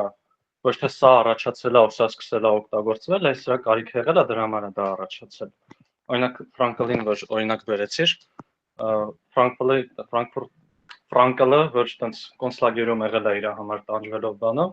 եթե իր համար քրիստոնեության գաղափարը բավարար իրեն կարողան օգներ, ինքը էգզիստենցիալիզմին չէր գա, էլի։ Նույնը եթե էգզիստենցիալիզմը բավարար էր կամյուին կամ ուրիշ մարդկանց, ինքը աբսուրդիզմի չէր գա, էլի, այսինքն ոչ թե առաջանում է թազա բաներ, ու տենց դառնում է ինչ-որ շիլաշփոթ հազարը մի ուղղություններով դնում խորանում ենք եւ այլն մասին, այլ լիքը խնդիրներ ա լինում, որոնց սրանք որպես պոտենցիալ լուծումներ են գալիս, էլի։ Մյուս ուղղությամբ հենց թվում է, էլի, տրամաբանությունը այստեղ։ Բայց Արտուրի ասացի հետ կապված էլ, որ ավելավա մարդուն նախապատրաստես, որ ասենք չմտածի ամեն ինչ ընտիրա, հետո իրան մոտիկ մարդ մահանա, տենց աշխարհը տապալվի իրա, ինձ թվում է սենց հարցերում, ոնց որ էմոցիոնալ կոմպոնենտի հարցերում այդ մարդուն ով դրա մասին չի մտածել, ասես մեկա չի օգնելու, էլի։ Այդ տենց ինքը մեկա պետք է ժամանակ տապալվի, այդ ժամանակ այդ գաղափարները սովորի, նոր է դրանց գա, էլի։ Բանի օրինակով, այդ տերորիստական հարձակումների օրինակով, հա, պաշտպանված լինելը լավ է, կարող օգնի։ Այստեղ ինձ թվում է մեկա չես կարող պաշտպանված լինես, էլի։ Հա։ Մեկի։ Մարուժան ձերքը բարձրացրել։ Հա, մերսի։ Հայկ ջան, չէ, բնավ ոնց որ ասածս նրա մասին չէր, որ ոնց որ շեշտադրենք քրիստոնեություն, ամեն ինչ լավ էր, ուղղակի վերջի ասածից միտքը նա էր, որ մարդիկ չեն կարող խոսան մի բանից, երբ որ դա չեն տեսել կամ ոնց որ դրա մասին չգիտեն, հա, այսինքն այդ առաջ քաշած գաղափարը եկավ ու մարդիկ սկսեցին այս ուղղությամբ եւս մտածել։ Հիմա մի հատ ոնց որ էս է ուզում արձագանքել ու այս ընթացքում մի հատ ուրիշ հարց եկավ առաջ։ Երևի թե չեմ սխալվի, եթե ասեմ նույն հենց քրիստոնեության օրինակով, հա, որպես կրոն, ինչ որ աստվածաշունչ, պատվիրաններ, ժորդ մի հատ հարց տամ, էլի, ավելի շուտ երկու հատ հարց տամ։ Ինչ եք թվում, կարող է ժամանակին հենց եղել է խնդիր, այսինքն մարդիկ փորձել են չեն կարողացել իմաստ գտնել, հա, ինչ որ առումով եկել են նույն ինքնասպանություններ, այսինքն ամեն ինչ ավարտվել է, էլ կյանքի իմաստ չունի ու առաջ եկել քրիստոնեությունը ու քրիստոնեության միջոցով են փորձել այս հարցին լուծում տալ ժամանակին, հա, սրա մասին մի հատ արեք մտածենք, էս էլ է շատ կարևոր եւ երկրորդ հարցը Ժորժ ջան, արեք մի հատ այդ կյանքի իմաստ գտնելը մեզ ինչ է տալու, փրկելու է ինքնասպանություն լինելուց, արդյոք այդ հենց այդ դրա համար է այս ամեն ինչը, չեմ մտածում, ոնց որ ով որ ինքնասպան եղել, ինչի համար է ինքնասպան եղել, կյանքի իմաստը չի գտել, չգիտեմ, էլի, մի քիչ, այսինքն կյանքի իմաստ գտնելը փիլիսոփայության ու գաղափարական տեսանկյունից, այսինքն մարդը բանական է ու ոնց որ ռեալ պատկերացնում է, իսկ մարդը ինքնասպանություններ գործողները մեծ հոգեբանական ինչ-որ վիճակում են լինում։ Հիմա կարող եք ասեք օրինակ, դե դրանից էլ եկել է այդ հոգեբանական վիճակը եւ կարող լինի դրանից եկած չլինի։ Այսինքն եթե դու այդ հարցերի պատասխան ունես ու գիտակից ես, էլ քո մոտ ոնց է ոնց որ կներեք, չգիտեմ, վերջը այսքանը որ մի հատ փաթեթավոր ենք ուղարկենք, ոնց որ այս կյանքի իմաստի թեման շատ պետքա ոնց որ հարց չտալ, այդ վերջի ինչ ունա Ժորժ։ Ոնց որ Հայաստանում այսօր լիքը լուրջ հարց կա, չգիտեմ, հիմա ոնց որ եթե ինձ հարց տակ ասեք որն է ձեր կյանքի իմաստը, այտենց առավոտյան բանը Նարեկի ոդքասթները, չէ, հենց կապենք, ոնց ինչն է ձեզ մոտիվացնում ամեն առավոտ զարթնել, ոնց որ անել են ինչը որ անում եք։ Ժորժը մոտիվացնում է շատ փոքր բաներ, որը որ ես կարողանում եմ արդյունք տեսնել ու երազանք կա։ Մի քիչ ես իմ, այտենց ոնց որ մի քանի հատ հարց տվեցի, ես կուզեմ լսել հատկապես Արտուրից հարցի պատասխանները։ Ես ունեմ կարծիք, երևի թե ես խոսեմ, հետո Արթուրը խոսի։ Հենց այդ, որ ասում ենք ինչա քրիստոնեությունն առաջացել կամ կրոնները, դրան լիքը պատասխաններ կան, այսինքն այնպես չի մեկ պատասխանը, ու մենք ընդգրկենք դրա մեջ, բայց հենց գոյության անիմաստությունը դրանցից մեկն է, այսինքն երբ որ մարդիկ հասկացել են, որ ինչի համար մենք գոյություն ունենք, ու երբ որ պետք է եկել ինչ-որ վերին ուժ, որին պետք է հավատալ կամ որը կթելադրի քեզ, թե դու ոնց ապրես կամ պատվիրաններ տա, թե դու ոնց անես ու ոնց չանես, դրանցից մեկն է պատճառները, այսինքն ես չեմ կարող ասել դա միակ պատճառն է, ու դա կարծիք կա, հենց այդպիսի ծանոթված կարծիք կա, որ այդ հարցն է մղել մարդկանց, ստեղծել կրոններ, ըստ որի իրենք կկարողանան շարժվել ինչպես կրոնները։ Այսինքն հենց այդ հարցի պատճառով մեկը կարա այդպես կարծի, կարա այդպես չկարծի, կարա նաև կրոններն առաջացած լինեն։ Իսկ որ արժևորելը թե սրանց ավելի կարևոր հարց կա եւ այլն, դա չեմ կարծում, թե լավ միտք է, որովհետեւ արժեքավորելը այս բաները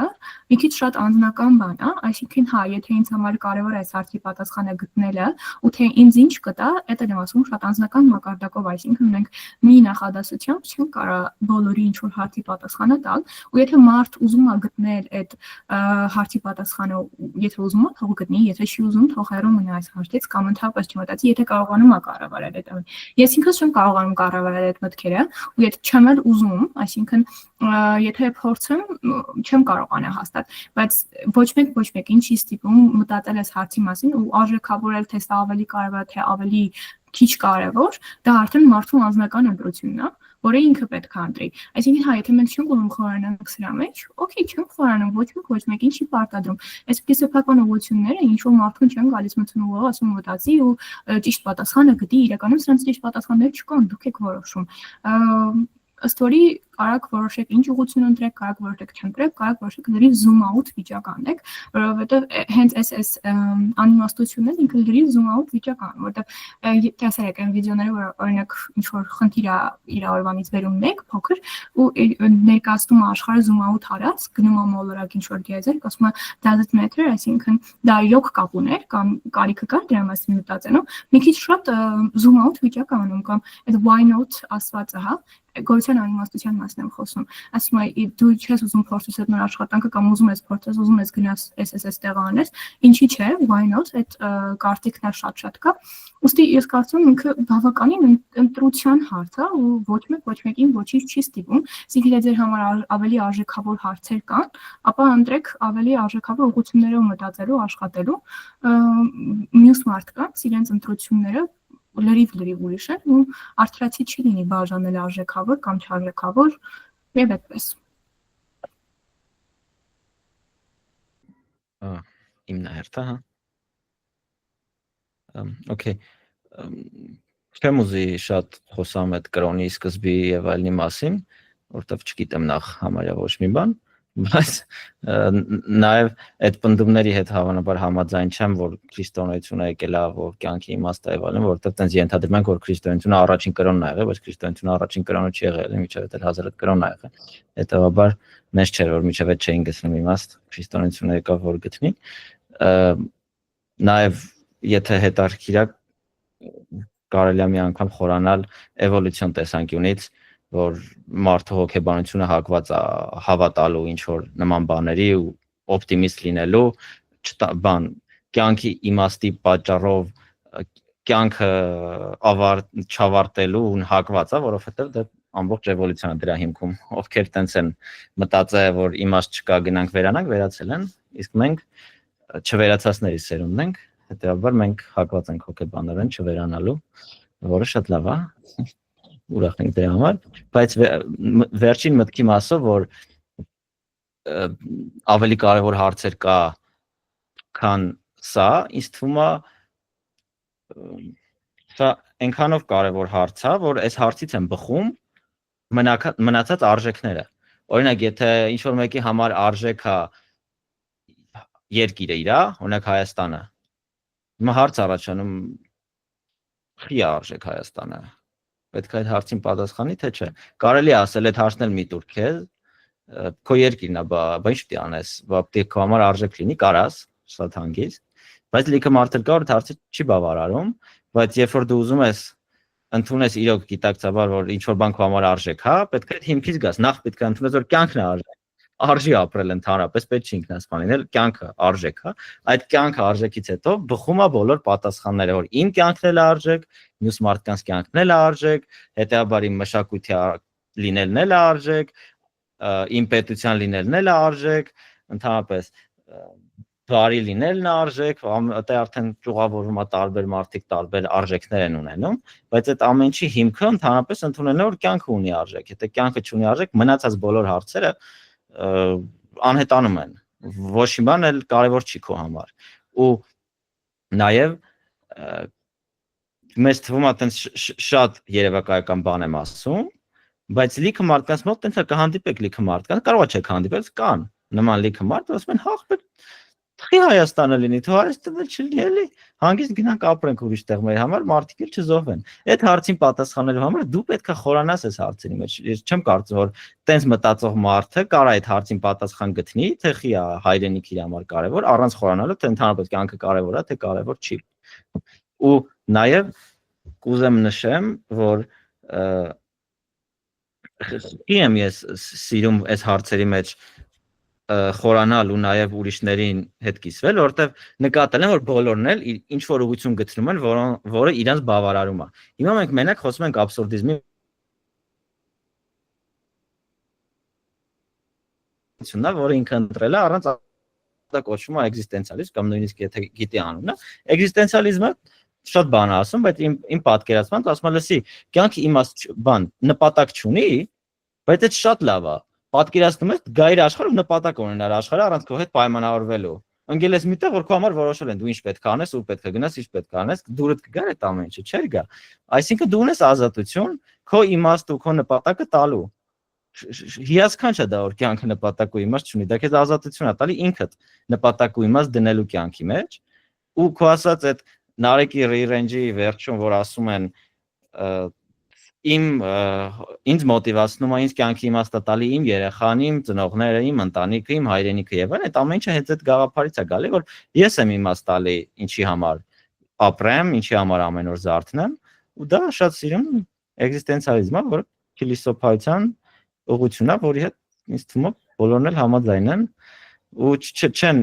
հավանաբար մարդ չի լինի, որ ասի ավելի լավ է չխորանալ ու չհասկանալ, որ դու ես որոշում քո կյանքի իմաստուն նպատակը, այլ ոչ թե մեկը քո համար գրել է։ Ու շատ կարևոր է այդքան մասով գիտակից լինել, ոչ թե աչքերը փակել, ասել դե քանի չեն մտածել, թող չմտածեն, ավելի կարևոր հարցեր կա հիմա լուծելու։ Երևի տենց։ Երկու շատ կարելի է խոսալ, բայց լսենք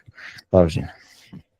Մերսի Արջան, մերին արձագանքը, մերիչան լրիվ սուբյեկտիվ է ոնց որ, հա, տենց չեմ էլ կարող ավել բան ասեմ։ Արջան մի հատ այն, որ ասում ես Հայաստանը թող չլինի, մի հատ ուրիշ գերեզոր ֆանտաստիկ միտք ասեմ ու տենց քո ասածներին արձագանքեմ։ Մարդկա ասում է, բա որ ես չկեղտոտեմ ով է մաքրելու, եթե չմաքրեն, այդ մաքրողները կվերանան, մարդիկ աշխատանք չեն ունենա, մի լիքը տենց կան էլի տարբեր։ Հիմա տեսնայ, հարցես ես բացեմ ախպերս։ Այդ որ ասում ես շատ կարևոր է։ Հիմա ես էլ եմ գտել երևի, չեմ կարող ասեմ կյանքի իմաստը, որտեվ երջանիկ, տխուր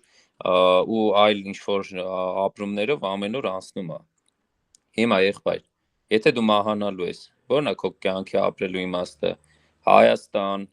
ազգ, բանակ, երեխաներ, աշխատանք, սիրած մասնագիտություն, դեմի այս ամեն ինչը հիշի, ու մի հատ հիշի, որ դու մեռնելու ես ու մերի հարցն է ստեղ գալիս։ Մերինը այդ դրա համար չի գտել այդ հարցի պատասխանը։ Ոնց որ ամեն ինչ կա, վերջում, ոնց որ եթե դու պետք է մահանաս, էլ ինչի համար է ապրելը, հա։ Հիմա եղբայր, ոնց որ այս մասով արի այդ հարցի պատասխանը գտնենք։ Այսինքն ոչ թե կյանքի իմաստը կարևոր չէ, ավելի լուրջ հարցեր կան, չէ։ Իմ ասացի նպատակը նա է, որ լուրջ հարցեր կան, դու գտի կյանքիդ իմաստը, բայց հարց մի տուր, եթե պետքա մահանաս այդ պարագայում, ելքի ապրես։ Դու ապրում ես լինելու համար ծնվել ես, ոնց որ ամեն օրվա խորհրդով, հա, այդ օրվա խորհուրդը շատ կարևոր է, տարբեր բիզնեսմեններ կան կամ նույնիսկ մեր հենց առաքելական եկեղեցու մասով։ Ասում է աղոթքի մեջ, մեր տերունական աղոթքի մեջ, ասում է Տեր, տուր հացը ինձ այսօր, հա, այտենց չգիտեմ, նույն միցն է արտահայտում։ Այսինքն այսօրվա հացի մասին մտածիր, միաժամանակ չմոռանալով վաղվանը։ Բայց այսօր է քո օրը, այսօր պետք է ապրես, վերաբերվես։ իմաստ գտի, բայց մի տուր հարց, եթե պետք է մահան ասել, որն է իմաստը, կամ էլ տուր, ուղղակի չեմ պատկերացնում, ինչա փոխվելու։ Եթե ոչ հոգեկան ինչ-որ անկայուն ու ինչ-որ միշտ փնտրտուքների մեջ, որտեվ այն աշխարհից ով է հետ եկել, ով գիտի դրախտ կա, դժոխք կա կամ չգիտեմ, չկա։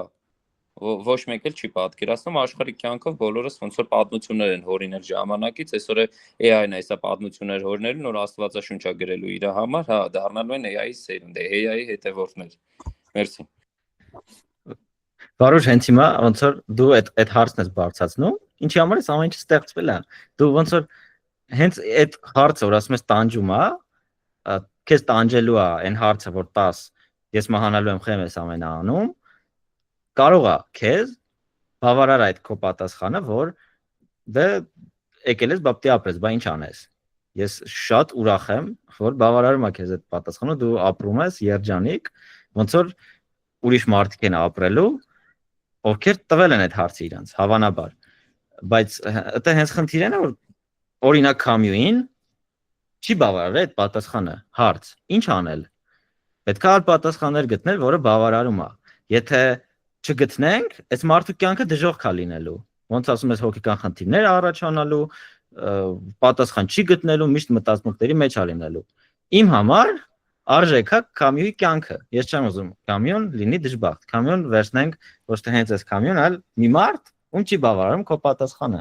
Երբ որ մենք չենք խոսում այս հարցերի մասին, լինելու են Քամյուի պես մարդիկ, ովքեր Քամյու չեն դառնալու մտածող փիլիսոփա ու սենց նույն պատասխանին չեն գալու ինչ Քամյուն, այլ դժբախտանալու են ուղղակի։ Ու այս ամեն ինչը իրականում լավ լուծումներ է այդ հարցի, որ այդ հարցը հետաքրքրող մարդիկ խորանան։ Հիմա եթե քեզ բավարարում է, բայց ես վստահ եմ, կան մարդիկ, ովքեր չեն բավարարում։ Քո ասածը մի տեսակ չեմ հասկանում, ոնց որ եթե չի բավարարում այդ պատասխանը իրան, ինչ անենք։ Դու ենթադրում ես իրան պետք է այդ հարցը ընդհանրապես մտքին չգար, որ մի հատ էլ չբավարարել, բայց գալիս է, բոլորի մտքին էլ գալիս է, երբ որ երեխան 10-12 տարեկանում տենում է իր պապիկ օրինակ մահացավ, գալիս է մտքին, բա ես էլ եմ մահանալու մի օր։ Բա որ եթե մահանում եմ, բայց խի ենք այսքան անում։ Այդ հարցերը գալու է, նենց չի, որ ես չասեմ չեն իմանալու, ասեն սուսպուս ապրելու են հանգիստ առանց իմանալու։ Աղջան հարցի պատասխան։ Եղբայր հարցի պատասխան։ Ցանկացան դու մի տուր, ինձ մի հատ ինչ-որ Կամյուի հարցի պատասխանը դե տուր կամ ինչ-որ չկա հարցի պատասխան ուղղակի։ Եթե չկա պատասխան, անիմաստ է հարց տալ, իսկ եթե երեխան այդ հարցը իր մոտ առաջանում է, պետքա ճիշտ ուղղակի բացատրել, որ սխալ հարց է, նման հարց գոյություն չունի կյանքում։ Բայց մեկը տալու է, դու ես որոշում իր տեղի ինքը ինչ հարց է իրան տալու, թե չի տալու։ Չկտա, բայց պատասխան չկա։ Հիմա այս պատասխանն եմ ուզում լսեմ։ Եթե կա պատասխան, աշխարհում ինչքան փիլիսոփաներ, գիտնականներ, այդ պատասխանը ով ինչ պատասխան ունի։ Պատասխան ունենք ժողովուրդ։ Ոնց առաջի բանում նշեցի, կայամ հետ գնամ նորից նեք, սա փիլիսոփայության գնահատած թե արդյոք կյանքն արժե ապրելու թե ոչ, նշանակում է պատասխանել փիլիսոփայության հիմնարար հարցին։ Սրա դեպքում դիքը ուղղություններ են ստեղծվել, որ տարբեր փիլիսոփաներ առաջարկել են։ Հենց ամենամեծ ուղղությունը էգզիստենցիալիզմը, ինչը ասում է այդ ուղղությունը, հա, այդ բացատրենք այս մարդկանց, որ ինչ որ բաներ չմնա։ Ասում է ամեն մարդ ունի իր սեփական կյանքի իմաստ, այսինքն ինչ որ հստակ բան չկա, հա, այս է երեխեք, իմաստը всё, վերցնում ենք ու պահենք մեր կյանքում, ոչ։ Համընդհանուր չի ըստ իրենց էգզիստենցիալիզմի, ասում է ամեն մարդ ունի իր կյանքի իմաստը, ինքն է ստեղծում։ Հա, կյանքն անիմաստ բայց դու կարաս ստեղծես քո իմաստը ու դու դրանով շարժվես։ Դա անձնական փոքր բան է, որովհետև էգզիստենցիալիզմը դա է բնորոշում, որ ամեն մարդ ունի իր կյանքի իմաստը։ Աբսուրդիզմը մի փոքր ուրիշ, ասում է, հա, կյանքն անիմաստ է, բայց դու կարաս հենց դրանով ուրախ լինես։ Նիհիլիզմը բացարձակ լիվ ուրիշ բան է։ Ասում է, որ կներեք։ Մավել լավ նիհիլիզմը չասենք, բայց լավ ասա։ Okay, ասեմ, բայց ոչինչ, ասում եմ, որ ոչ մի իմաստ կյանքում չկա, անգամ էս խոսքը իմաստ չունի, ոչինչ իմաստ չունի, ու տենց ինքը բացարձակ ինչ որ իմաստ չի տալիս։ Հակառակ այն մսուղությունները, որ ինչ որ բանով կապում են իմաստի հետ կամ անձնական կամ ուրախության հետ, նիհիլիզմը մի փոքր ավելի մութ տեղ է, որտեղից դուրս չեն գալիս։ Համանային դեպս ինքը տարբեր ուղղություններ շատ ունի, տարբեր ենթաճյուղեր, հենց փիլիսոփայության մեծ ուղղություն է, որը մենք չենք կարող փակենք դրա վրա, որի հարցերը առաջացել են մարդկանց մոտ։ Ու էգզիստենցիալիզմը հենց դա է, որ ասում է դու պետքա ստեղծես քո իմաստը, դրան հարցի պատասխան գոյություն չունի, որովհետև դա անձնական է։ Ու աշխարհում կա 7 միլիարդ մարդ, ենթադրեք 7 միլիարդ իմաստ, ու դա չես կարող հստակեցնես։ Համենայնպես այն պատասխաններ։ Արթուրն առաջին է ձեռք բարձրացրել, մոտ առաջինը ինքնդ ստայես։ Okay, merci։ Այս ուզում եի զուտ մտքիս բան հիշեցի, որ նայում էի Ֆեյմանի վիդեոները, Ֆեյմանը տենց շատ հայտնի ֆիզիկոս է, աշխարհահռչակ քվանտային ֆիզիկայի հայրերից է, նաև լավ ուսուցիչ է, որ շատ լավ դասախոսություններ է կարդում բան։ Մի անգամ հարցնում են դուք աթեիստ եք թե հավատացյալ։ Ասում եմ դե լսի, ոնց որ ես կուզեի հավատացյալ լինեմ, բայց ես գիտնական եմ։ Ես ինչքան էլ ուզեմ չեմ կարող իմ մտքից հանեմ այդ օբյեկտիվությունը աշխարհին ապացույցներով նայելը, ինչքան ուզում եք ինձ համոզեք, ոնց որ այդ գիտնական լինելու փաստը իմ հոգեբանության վրա ազդում է ու ես ուղղակի չեմ կարող աշկերտս փակեմ, ասեմ հա դե բա սենց է, սրան հավատանք, նրան հավատանք, կյանքը իմաստ ունի, ոնց չունի, բա հələ սրան նայեք, նա նայեք։ Կարճ ասած, շատ է գալի մարդու մասնագիտությունից, անձնական փորձից, մանկությունից, իր պատմությունից, մեր այս խոսալը ազդում է բոլոր ներկաների պատկերացումների վրա աշխարհի նպատակի, իմաստի, հոգեբանության վրա ընդհանրապես մարդկանց։ Okay, ես համաձայն եմ, որ պատասխանատու ենք մենք, որ սա կազմակերպել ենք ու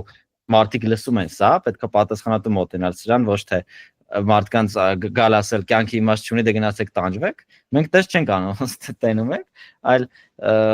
ուղղություններն ենք փորձում ներկայացնել, որ իրականում գտել են մարդիկ։ Աշխարհի ամենախելացի մարդիկ այս հարցին գալուց հետո, որ կյանքը իմաստ չունի, ապրել են։ Ինչ է այդ նշանակում կա պատասխան, որը բավարարում է այս մարդկանց ամենայն դեպս։ Դրա համար պետք չի շատ վախենալ այս հարցերի մասին մտածելուց, օրինակներ ունենք, հազարավոր փիլիսոփաներ, գիտնականներ, հոգևորականներ, որոնք այլ ուղղությամբ են գտել իրաց կյանքի իմաստը, բայց գտել են, որ մարդիկ ասում են, օրինակ կրանով շարժվելը շատ վատ է, կյանքը անիմաստ է սարքում, ո՞նց է տես լիք այդ գնացեք նայեք հոգևորականների կյանքը, մարդիկ ապրում են, դա անիմաստ է։ Նույնիսկ գնա գիտնականին նայ, որ ապրում է աթեիստ է օրինակ, լավ չի որ գիտնականի որպես աթեիստ եմ ներկայացնում, պես չի, բայց աթեիստ մարդը, որը ապրում է փաստացի, չէ՞, տենում են որ ապրում է, հետեւաբար պետք չի վախենալ այդ հարցերը մեզ տալուց, գտնում են մարդիկ պատասխանները, 99% հավանականությամբ գտնում են ու չեն տառապում այս հարցերից։ Ինչ որ շրջան է գալի, որովհետև ոչ միայն փիլիսոփայական մակարդակում, հոգեբանական մակարդակում, այլ հորմոնալ մակարդակում է նույնիսկ մեզ ազդում, ինչ որ հորմոնի շատ քիչ լինելուց կարա մի պահ կյանքը անիմաստ թվա, մի պահ ասես ոնց կարելի է կյանքը անիմաստ լինի, այդ հասկանալի է, որ ամեն ինչ չի որ մտքում է, նաև ֆիզիկական ազդում է ամեն ինչի վրա, բայց այս ամեն ինչը պետք է երևի կյանքում մտածել։ Պետք է որ նա ուզենք չուզենք մտածելու են մարդիկ, ես չեմ կարծում որ մարդ կա, որ հարցը չի տալի էս իրան։ Չգիտեմ։ Merci կարծիքի համար, Haman, հաջորդը Haman Մելքոնյան։ Ուզում եք թող մնացած ասեմ, նոր ես իմն ասեմ, մի քիչ էլ կար։ Փորձենք մի փոքր կրճատենք, որտեղ մեր նախատեսած ժամից հենց անցել է, ու հենց ես մի քիչ արագ Okay, Միջև Հայկը ասի դու միտքդ կարճացրու։ Այդտենց մի քիչ կարևոր բաներ է, բայց լավ։ Ես ուզում եմ ասել, որ սենց ակտիվ բանավիճում ենք այս հարցերի կարևորության մասին, ինչի սենց շատ մտածել այս թեմաներից, կարող է լավաչ մտածել բանման։ Մի քիչ իրոնիա կա այստեղ, որովհետև այս մեր գեղեցիկ աժիրացի ասածը հենց այնա, որ ոնց որ մտածեք, օքեյ է, նորմալ է։ Չկա կյանքի իմաստ, ոչ կարող գնաք այգում մառաժնի ուտեք։ Լավ է այտենց։ Ոնց որ այս աբսուրդիզմը հենց այդ ուղղությամբ տանող բանն է, էլի, որ օքեյ, չկա, պետք էլ չի, մի խորացեք, աբսուրդ է փորձել, այս աշխարհում փորձել գտնել իմաստ, չեք հաջողելու, պետք չի, նորմալ է։ Ոնց որ ահա, կարանք չքննարկենք, բայց ոնց որ այդ չքննարկելուն գանք գիտակցաբար, էլի։ Քննարկում ենք, որ քննարկենք։ Haman, ասա։ Ես ընդհանուր փորձեմ շատ կարճ բանանեմ, այստեղ մի հապեմ։ Բայ կորավ։ Միտքդ թե գրածդ։ Գրած։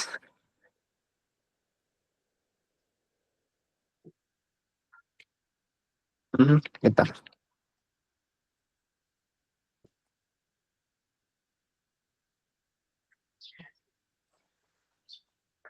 Ինձ ամենը երկու էջ է, արագ Աստան, որ շատ ժամանակ չգնա, 10 րոպեին փորձեմ տեղավորվեմ էլի։ Կյանքի իմաստի հարցը հինա ինչպես հենց մարդկությունում։ Դարեր շարունակ մարդիկ փնտրել են պատասխանը, հասնելով ինչու ենք մենք այստեղ, ինչով է պայմանավորված մեր գոյությունը։ Այս գլուխը նվիրված է այդ խորը եւ բարդ հարցի հուշմտորումներին։ Անդրադառնալով կյանքի տարբեր ընկալումներին, անձնական փորձառություններին եւ ինքնաճանաչման գործընթացին։ Կյանքի իմաստը կարող է տարբեր լինել յուրաքանչյուր մարդու համար։ Ոմանք գտնում են այն սիրո մեջ, այլ մարդիկ ստեղծագործության մեջ, իսկ երրորդները հոգեվոր կամ սոցիալական ծառայության մեջ։ Կա արդյոք մեկ ընդհանուր պատասխան, թե յուրաքանչյուր ոք պետք է ինքնուրույն գտնի իր իմաստը։ Կյանքի իմաստը հաճախ ասոցացվում է այն հարցի հետ, թե ինչն է մեր ներշնչման աղբյուրը, ինչն է մեզ առաջ մղում։ Այնինչ իմաստ ունի մեկի համար, կարող է լիովին անիմաստ թվալ մեկ ուրիշին։ Կյանքի իմաստի որոնումը սկսվում է այն պահից, երբ մարդը կանգնում է ինքնաճանաչման ճանապարհին։ Մարդկության պատմության ընթացքում տարբեր փիլիսոփաներ, հոգեբաններ եւ կրոնական առաջնորդներ փորձել են հասկանալ եւ բացատրել կյանքի իմաստը։ Առաջինը էքզիստենցիալիզմն է։ Այդ փիլիսոփայությունը պնդում է, որ կյանքն ինքը իմաստ չունի, բայց յուրաքանչյուր մարդ ազատ է իմաստը ձևավորելու համար։ Դա խրախուսում է մարդկանց գտնել իրենց կոչումը եւ ապրելու իրենց կյանքը սեփական պայմաններով։ Հեդոնիզմն ասում է, հեդոնիստական հայացքով կյանքի իմաստը հաճույք ստանալն է, սակայն դա հաճախ ուղեկցվում է հարցով. արդյոք հաճույքը բերում է իրական երջանկության։ Հոգևորությունը եւ կրոնն ասում է, շատ կրոններ առաջարկում են կյանքի իմաստ կապված աստվածային կամ տիեզերական առաքելության հետ։ Հավատացյալների համար կյանքն իմաստ է ստանում ծառայության, սիրո եւ բարության միջոցով։ Ալտրուիզմ։ Ոմանք գտնում են իրենց կյանքի իմաստը ուրիշներին օգնելու մեջ։ Այս մոտեցումը խրախուսում է մարդուն ապրել ոչ միայն իր, այլև շրջապատի բարեկեցության համար։ Կյանքի իմաստը հաճախ հայտնաբերվում է ինքնաճանաչման եւ ինքնակատարելագործման միջոցով։ Մենք բացահայտում ենք մեզ եւ մեր ներքին ցանկությունները կյանքի փորձառությունների, հաղթանակների եւ ձախողումների միջոցով։ Ինքնաճանաչման կարևոր քայլերն է ինքնակինություն։ Հարցրեք ինքներդ ձեզ, ինչն է ձեզ ոգեշնչում եւ ինչի եք ուզում հասնել։ Փորձառություն։ Դիմեք նոր մարտահրավերների, որպեսզի բացահայտեք ձեր կարողությունները։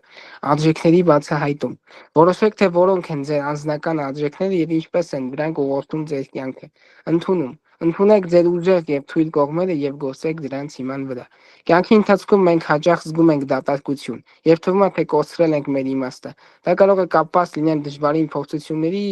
հետ, կորուստ, անհաջողություն կամ անցողիկության գիտակցում։ Այս պահերը, չնայած իրեն ծանրությանը, կարող են նաև վերածվել ինքնաճանաչման եւ նոր իմաստ գտնելու հնարավորության։ Այս իրավիճակներում կարևոր է ընդունել զգացմունքները եւ թույլ տալ, որ դրանք վերածվեն աճի հնարավորության։ Իմաստի կորստի պահերը կարող են սովորեցնել մեզ վերաիմաստավորել մեր կյանքն ու նպատակները։ Կյանքի իմաստը միշտ չէ, որ հայտնաբերվում է միանգամից։ Այն կարող է ձևավորվել եւ փոխվել տարբեր փուլերում։ Օրինակ մանկություն, երբ կյանքի իմաստը կապվում է խաղերի, բաց երջանկության կամ հետաքրքրասիրությունների հետ։ Պատանեկության տարիներ, երբ սկսվում է ինքնության եւ սեփական նպատակների որոնումը։ Մեծահասակության ժամանակ, երբ կյանքը իմաստավորվում է պատասխանատվության, ընտանիքի եւ աշխատանքային ձգտումների միջոցով։ Ծերության ժամանակ, երբ կյանքը դիտվում է անցյալից եւ ձեռքբերումներից, եւ իմաստը կարող է գտնվել անցած ուղին գնահատելու եւ իմաստություն փոխանցելու մեջ։ Կյանքի իմաստը կարող է լինել փոփոխական, բայց դրա որոնումը մշտական է։ Ինչպես ժամանակն է հոսում, այնպես էլ մեր արժեքները եւ առաջնահերթությունները փոխվում են։ Այդ փոփոխությունները պետք է ընկալվեն որպես աճի եւ զարգացման բնական գործընթաց։ Կյանքի իմաստը հայտնաբերելու համար հարկավոր է հրաժարվել ակնկալիքներից եւ հետևել ձեր սրտի ձայնին։ Մարդու գոյությունը երբեք չի կարող ամբողջությամբ սահմանվել ինչ-որ մի ընդհանուր տեսությամբ, որովհետեւ յուրաքանչյուր մարդու կյանքը եզակի է եւ դրա իմաստը նույնպես անհատական։ Կոչ փնտրելու եւ գտնելու։ Կյանքի իմաստի փնտրտուքը երբեք չի ավարտվում եւ դա է նրա գեղեցկությունը։ Ամեն օր, ամեն պահ մենք հնարավորություն ունենք նոր բան բացահայտելու մեր մասին, աշխարհում մեր դերի մասին։ Փնտրեք, փորձեք եւ մի վախեցեք կասկածելուց, այդ հարցերի պատասխանները գտնվում են հենց այս որոնման ճանապարհին։ Կյանքի իմաստը դուք չեք գտնի մեկ ակնթարթում, այլ այն կձևավորվի ձեր փորձությունների, հարաբերությունների եւ երազանքների միջոցով։ Ապրեք այնպես, որ յուրաքանչյուր օրը դառնա այդ փնտրտուքի մի փոքրիկ մասը։ Այսքանն է։ Այս գիրքը թելը չի հրապարակվել, չէ։ Չէ, դերևս ֆինանսական հարցեր կան։ Լավ ես գրել։ Այն մասում, այն որ ասում ես չես գտնի կյանքի իմաստը, ավելացրա абսուրդ է գտնելը կյանքի իմաստը։ Կարելի է։ Ինքնիդ բառն абսուրդ է։ Լավ, եկեք շատ չխորանանք, որովհետև եթե մտածում եք թե այս հարցը ինչ-որ անկապակ, անպետք չի խորանալ, պատկերացրեք, որ այսքան մարդ այդքան ժամանակ տրամադրեց այս ամեն մեջ խորանալու, հարցերը առաջ քաշելու, դա շատ հրաշալի բան է, որովհետև իմ համար խորանալը դա կոնկրետ ինչ-որ հարց է լուծում։ Այս դեպքում հա, հարցը լուծել է։ Հա, Արթուր, եթե հարցում ես։ Ասեմ շարունակենք, հա։ Այս մասին խոսալուց նաև ուզում եմ ասեմ, որ այս հարցի շուրջ մտածելը քո սեփական կյանքի իմաստը որոնելը ինչ որ չափով նաև անձնական է։ Դու ինքդ քո հետ պետք է որոշես, մտածես, հասկանաս, բացի ուրիշների հետ քննարկելուց։ Նույնիսկ կարա մասը լինի, որ երբեք չես կիսվի ուրիշ մարդկանց հետ, թե դու ոնց ես մտածում քո կյանքի իմաստի մասին եւ այլն։ Ուրեմն ասեմ, այս հարցի մեջ ամեն դեպքում կարա լինի անձնական մաս, ունես չի մենք sense բռնում ստե ամեն ինչ քննարկում ենք, մենք չենք փորձում մտնել մարդկանց անձնական կյանք, բայց Բարո չէ, պարտադիր է։ Ես մի քիչ խիստ ամենավերում եմ հարցերին, բայց okay։ Մի հատ սկսենք հենց այս գրքից, Օտարը իր ամենահայտնի ամենաշատ վաճառված, ինքը իրականում վիպակի կարգի է, շատ երկար չի, եթե ուզում եք կարաք տենց երկորում վերջացնեք։ Առաջին նախադասությունը, որը գրականության ամենահայտնի նախադասություններից մեկն է, ասում է այսօր մայրս մահացավ, կամ գուցե երեկ, չգիտեմ, ամենաառաջին տողը հենց Օտարի սրա սկիզբն է, էլ եմ ասում, գրականության մեջ ամենահայտնի տողերից մեկն է։ Գլխավոր հերոսը, Ներսոն, sense մի երկու բառով կարելի է ներկայացնել ամբողջ սյուժեն, որտեղ ինքը երկար չի։ Գլխավոր հերոսը, ահա, ասա։ Ուզում ես պատմես ինչ ա լինում գրքում։ Չէ, զուտ մի հատ ընդհանուր իրավիճակը ներկայացնեմ, թե ինչ մասն է սկիզբ չեմ պատմում հանգստեղ։ Գլխավոր հերոսը Մերսոն շատ տարօրինակ մարդ է ըստ հասարակության, ու ինքը առաջին հենց տողով գլխով չի տխրում նոր հողարկավորության ժամանակ, նոր մահանալու ժամանակ, ու ոնց որ բոլոր քննադատները թե գրքում, թե ընդհանրապես գրքի սուրճ քննադատում են այս պահը։ Հա, ինչի ինքը չի տխրում, բան, sense միշտ այդ գաղափարները, բայց այս քամի առաջ քաշած գաղափարները սա։ Ընդհանուր հետևյալ գործողությունները, sense իրադարձությունները ոնց որ առիթ ենք։ Այդ մարդը ապրում է զուտ, աշխատում է, ուտում է, ու շո, այս են սովորական կյանքա որևէ ինչ-որ դրամատիկ գործողություններ տեղի չեն ունենում։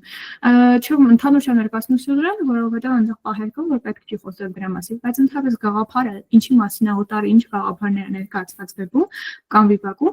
ասում է կյանքն առանց իմաստի կարող է նորմալ լինի, հենց այդ ամենաառաջին կետն է, որ հա, քամին տենց չի լցնում այդ հարցը, sense այս գիրքը մեծ ինչ որ հարցերով։ Ինքը զուտ ամենաառաջին է դեպքում ներկայացնում է Մերսոյի առօրյան ու ցույց է տալիս, որ հա, այդ մարդը ապրում է առանց իմաստի, բայց իր կյանքը սարսափելի չի։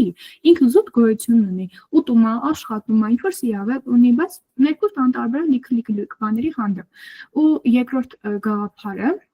հասարակությունը պահանջում է կեղծ հույզեր, ըստ քամիի։ Ասում Մերսոյի մեղքը իրականում այդ բանը չի, հա, որ ինքը մոր հողարկավորության ժամանակ չի լացում եւ այլն այնտեղ այլ բաներ։ Սրա միջոցով քամին ցույց է տալիս, որ հասարակությունը ավելի շատ դատում է քո զգացմունքները ու ասում է ինչի դու ես տխրում կամ ինչի այս կեղծ հույզերը չես արտահայտում, որոնք ստանդարտ են, ու սպասում է որ մարդը լացի կամ ձևացնի կամ ընդունի այդ հստակեցված կանոնները։ Ու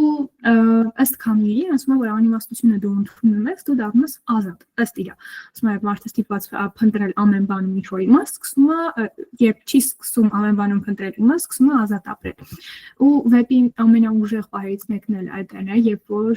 Մերսոն ասում է, որ նույնիսկ մահվանը պատրաստ է ժպիտով ընդունել, քանի որ ուրիշ ճանապարհ չկա, այսինքն ցանկացած մարդ մահանալու է, անգամ այդ ամենաուժեղ պահերից է, որ բարձրաձայնում է։ Ըստ քամիի մարդը չի կարող լինել ճիշտ ու ունենալ ինչ-որ բարոյական տեսք, որովհետև ինքը չար մարդ չէր, Մերսոն, որովհետև շատ մարդիկ իրեն դատում են, ասում են դու հողարկավորության ժամանակ լաց չես եղել, ինչ-որ կյանքդ անիմաստ ես վարում, sense, բայց ինքը չի համապատասխանում ինչ-որ բարոյական չեն հստակ արտաքին ստանդարտներին, ու քամին ասում մարդուն չի կարելի դատել միայն նրա ինչ-որ արտաքնով, արտաքին ազդակներով, քայլերով, գործողություններով կամ հույզերով։ Այդպես հիմնական գաղափարները գրքում սրանք էին քննարկում։ Արթուր, ասա, դու կարդացել ես այս գիրքը։ Ճիշտ է։ Այո, կարդացել եմ, բայց ուզում եի ասեմ, որ ինչքան էլ չպատմեցիր ինչ ա եղել, դու շատ մեծ բան մտցրեցիր կարդացողի համար, bias, ասենց ասած մտցրեցիր, որովհետև օրինակ որ ես կարդում էի, չգիտեի ընդհանրապես ինչի մասին է այս գիրքը, սկսեցի կարդալ, ու երբ որ կարդում ես, ակնհայտ չի ընդեղ, թե այդ մարդուն մեղադրում են, օրինակ չլացելու համար, թե չեն մեղադրում, ու դու ինքդ քեզ ես բռնում այն մտքի վրա, մի րոպե, ես այս մարդուն մեղադրում եմ, այս չանելու համար, թե չեմ մեղադրում, հետո մեկ էլ անցնում ես հակառակ կողմից ես կարդալու ընթացքում ես, մեկ էլ անցնում ես հակառակ կողմ, մեղադրում ես իրան, մեկ էլ հետ ես գալի, ախր այս մարդը ոչ մի բան չի արել, ինչի մեջ եմ մեղավոր, ու այդ մտքերը, որ դու ասեցիր, որ մարդիկ մեղադրում են իրան ինչ որ բան չանելու մեջ, ավտոմատ կարդացողը փորձելու է իբր գլխավոր հերոս պաշտպանի իրան, որ դες մարդիկ մեղադրում են, բայց ասեմ, կարդալուց հեչ ակնհայտ չի, որ իրան մեղադրում են։ Կարդում պրծնում ես, նոր հասկանում ես, որ իրականում հասարակությունը մեղադրում էր իրան ինչ-որ բաների մեջ, որ դու կեսից համ իրա կողմից էիր, համ հասարակության կողմից էիր եւ այլն, դրա համար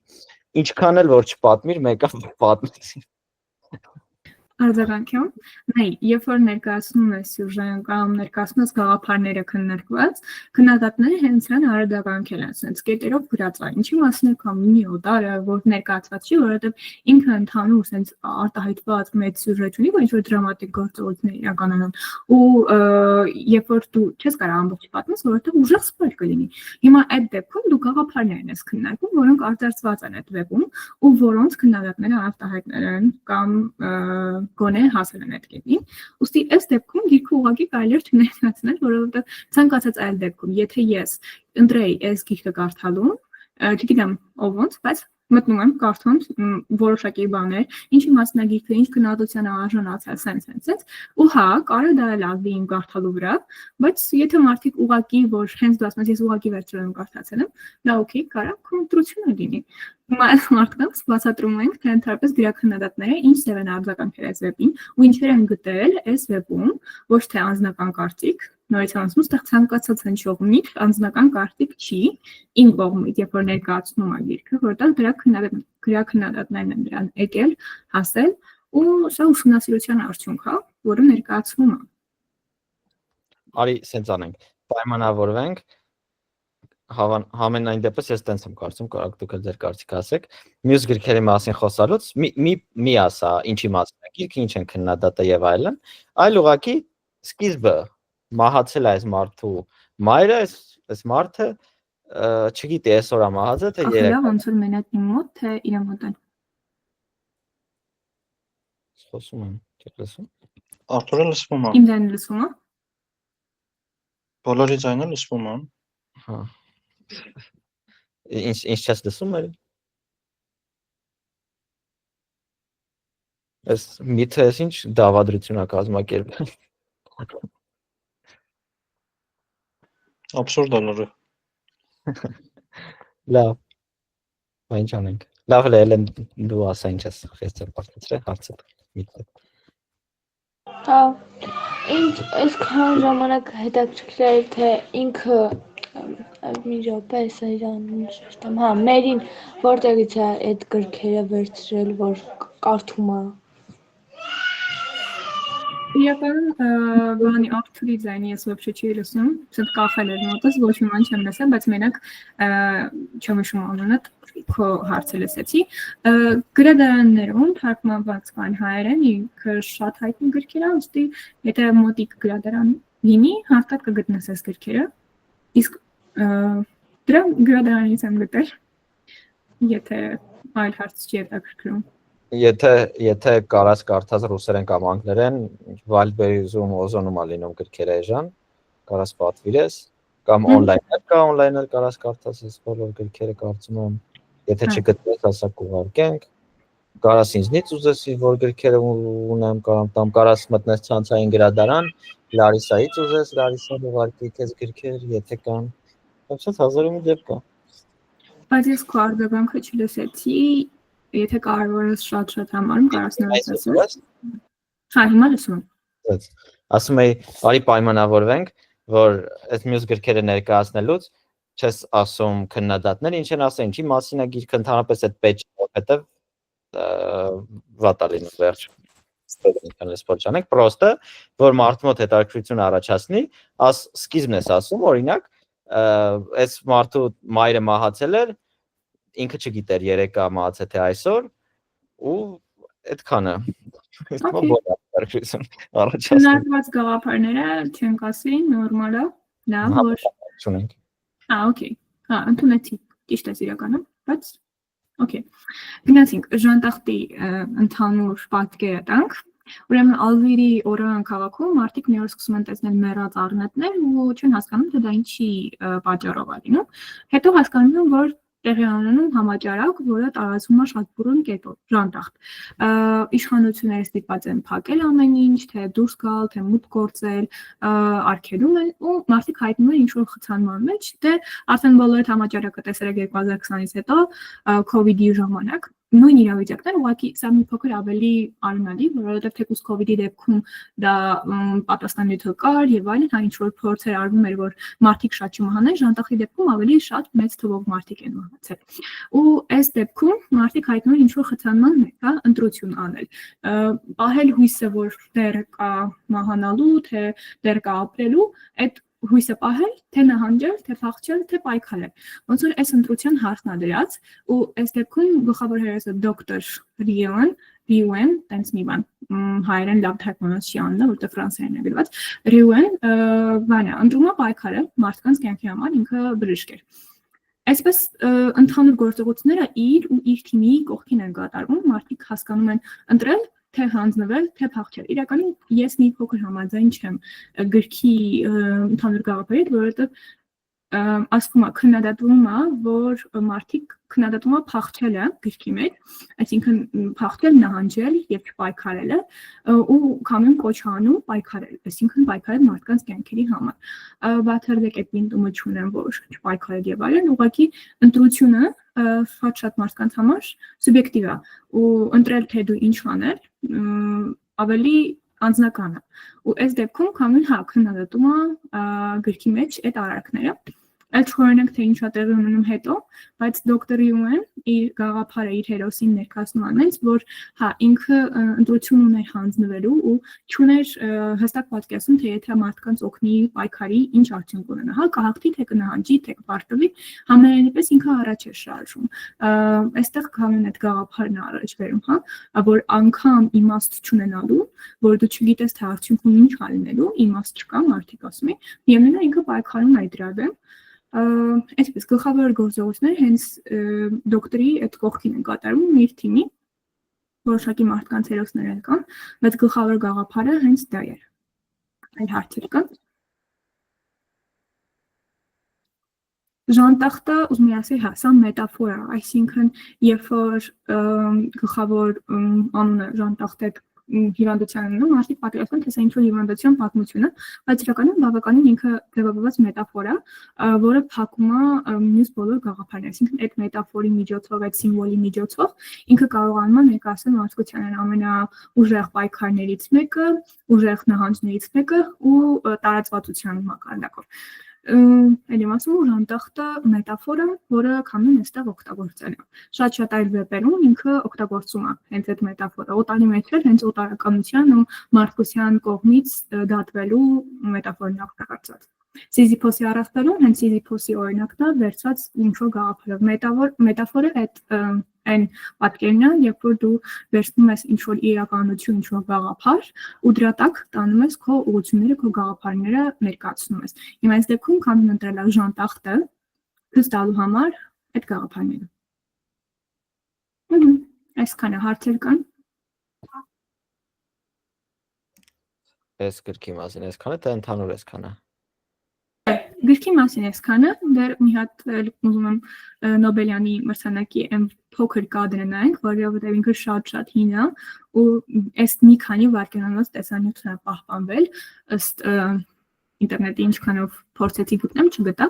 ամենայն դեպս տեղ գանք Նոբելյան մրցանակակրի հենց այս մասը։ Dans toutes les circonstances de sa vie, obscures ou provisoirement célèbres, jeté dans les fers de la tyrannie ou libre pour un temps de s'exprimer,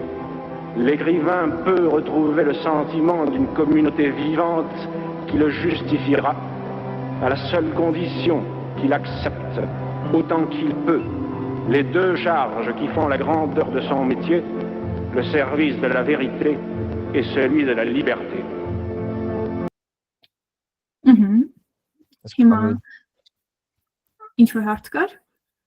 Քամիի ձայններ ես։ Հա, իրա ձայներ, կա ձայնագրություններ անգամ, կա հարցազրույցներ իրանից, ասեն շատ կարճ, ու ասեմ, որ Կամիոն եղել է Նոբելյան մրցանակագրի երկրորդ ամենաերիտասարդ ստացողը, որովհետև առաջինը չգիտեմ ով է, չեմ հիշում, եթե կարդացել եմ, բայց երկրորդ ամենաերիտասարդ Նոբելյան մրցանակագիրը դա Կամիոն է։ Այս դեպքում ես կուզեի սա ցույց տալ, եթե դուք հետո ուզենաք, կարող կարդաք, թարգմանած այս granich.com-ը, կարծեմ, հա, ինքը այս կայքը լիքը Նոբելյան բանախոսություններ է թարգմանում ինչ-որ լեզվից, այս դեպքում Կամիոյը թարգմանել են, շատ երկար է, ես ընտրել եմ երևի կարդացել եմ, բայց ընտրել եմ ամենավերջին տողերը, ուզեին կարդալ, հետևաբար վերականգնելով այն թե ով եմ ես իրականում, իմ սահմաններով, իմ պարտքերով, ինչպիսին որ կամ, իմ բարդ հավատով, ինձ այլևս ազատ եմ զգում ձեզ ասել, որ սա ես եմ, չափի ու մեծահոգության պատիվը, որ դուք հենց նոր ինձ շնորհեցիք։ Հնարավորություն տվեց ինձ ավելի ազատ արտահայտելու ու ասելու, որ կցանկանայի ստանալ այն, որպես հարգանքի թուրք բոլոր նրանց համար, ովքեր կիսելով միևնույն պայքարը չստացան որևէ արտոնություն, այլ հակառակը, ճանաչեցին դժբախտությունն ու հետապնդումը։ Այսպիսով ինձ մնում է եւս մեկ անգամ իր խորոց սրտի շնորհակալություն հայտնել եւ հանրայնորեն ձեզ ներկայացնել միևնույն եւ վաղեմի իմ հավատարիմ խոստումը, իմ անձնային երախտագիտությունը, վկայությունը, որը յուրաքանչյուր կայացած արտիստ յուրաքանչյուր օր ինքս իրեն լրության մեջ է տալիս, հա, հասկացեք։ Okay, սա իր ամբողջ այդ սփիչի թարգմանությունն է ֆրանսերենից։ Եթե հետաքրքիր է, կարող եմ հետո տրամադրեմ կարդաք, այստեղ կոնկրետ այս կայքում լիքը Նոբելյան մրցանակագրի շահողների տեքստեր է թարգմանած, կոնկրետ սա իր բանախոսություններ, ասեմ, որ շատ այլ բաներ կային, մարդիկ կային առաջադրված այդ տարի, որ Նոբելյան պետք է ստանային, բայց Կամիոն որ ընտրվեց, ինքն էլ հենց շատ զարմացած էր դրանով, այս տեքստը որ կարդացի դրանով հասկացա, որովհետև ինքը չէր սպասում, թե իրան կստանային ու այդ ընթացքում էլ ասում է, որ դեռ երբ որ գրողը ինչ-որ պարտականություն է անելում, երբ որ ինքը ինչ-որ մրցանակ է ստանում, դրանից հետո շատ աչքի են ուղղում Կամիոյի կողմը ու ասում, որ ինքը արժանի չէր ու դրանից հետո լիքը քաղաքական հայացքների զոհ է դառնում քննադատության երկար, որովհետև արդեն բոլորի աչքի կենտրոնում էր իրենց սպասում են ինչ-որ sense մեգա հզոր բան, որը ինքը չնայած իրենց առաջ ստեղծել էր։ Այսքանը կոնկրետ Կամիոյի մասով, ինչ-որ հարցեր եթե ունեք սիրով։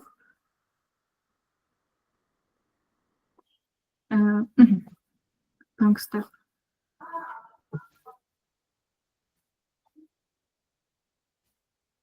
Վերջ։ Ու վերջին հենց տողը, որ ամենահայտնին է իրենից, ի վերջո պետք է պատկերացնենք Սիզիփոսը երջանիկին։ Այսպես։ Հաստատ բառը պատկերացնել է, ինչ բառ անգլերենում։ Չեմ կարծում։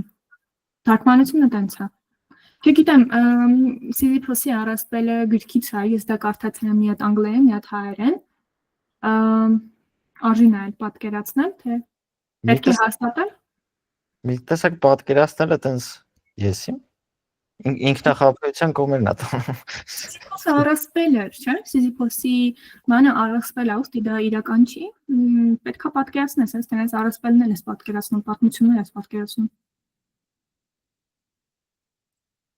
Okay, Հայկը սրա մասին բան ես ասում։ Հա, Google-եցի, ասում է one must imagine Sisyphus happy։ Imagine-ս պատկերացնել պրինցիպի լավ թարգմանություն է։ Ճիշտ է։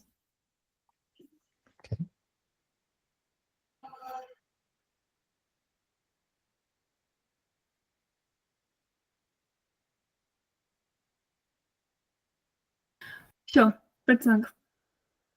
Հարցեր կան։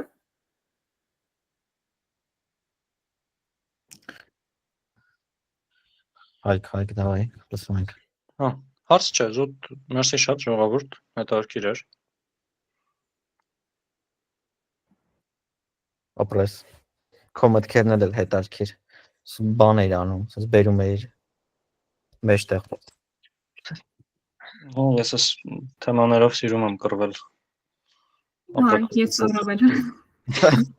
Մենք չենք կռվում, Հայկ, մի հրահրիր։ Դե չէ, կռվելը վատ իմաստով չէ։ Պայքարել, ապստամբել, կամիուի ոճով։ Հասկացա։ Համոն դերքը բարձրացրել։ Ես ուզում ասեմ շատ հավես թեմա էր, միացա, որովհետև այդ թեման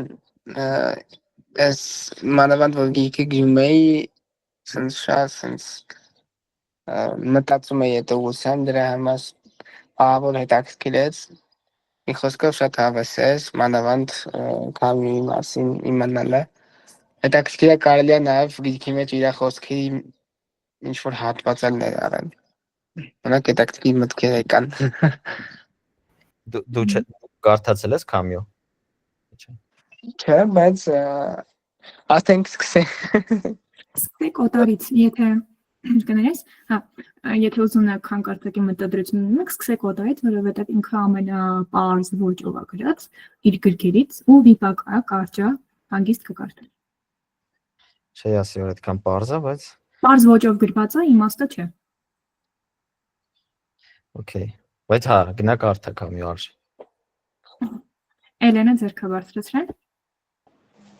Ճիշտ ասած հարկ չունի, ուղղակի կասեի, որ շատ հետաքրքիր անցավ, որովհետև որ ես ինքս միանալով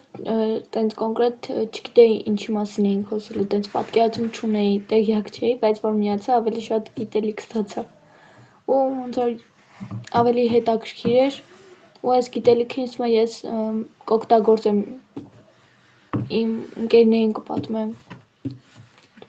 Ապրես։ Հրաշալի։ Դե ասում են գիտելիքի գողը գող չի, իրանք էլ կարող են այդ գիտելիքը վերցնեն, իրանց այլ ընկերներին պատմեն ու ասեն, որ ես դա իմացել եմ այլ ընկերոջից ու ինձ դա շատ հետաքրքրեց։ Ապրես։ Հայկը։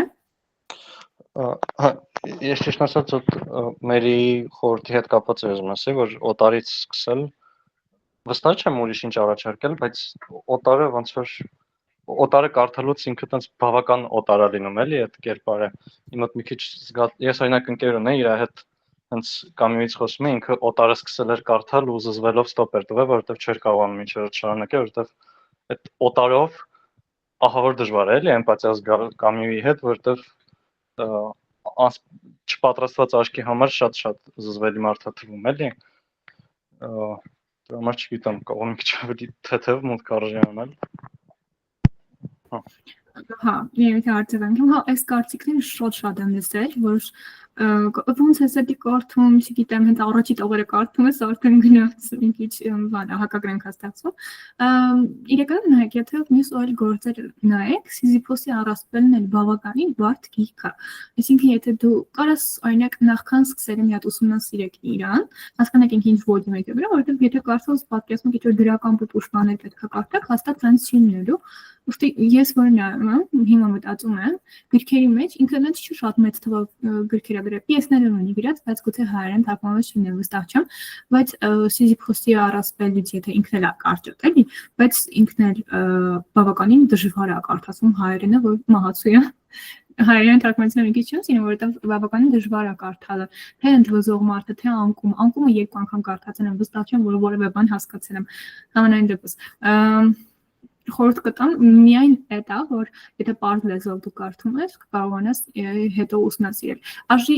նախքին, որ ոչ թե սպասես ինչ ակնկալիքներով են անելու, ուղղակի մի հատ հասկանալ թե ընդհանրապես ինքը ինչ ոճի գրող է ու ինչ գիրք է օտարը, նոր սկսել, որ դու պատրաստ լինես տենց բանի։ Համաձայն եմ, այդ կարծիքը շատ եմ լսել։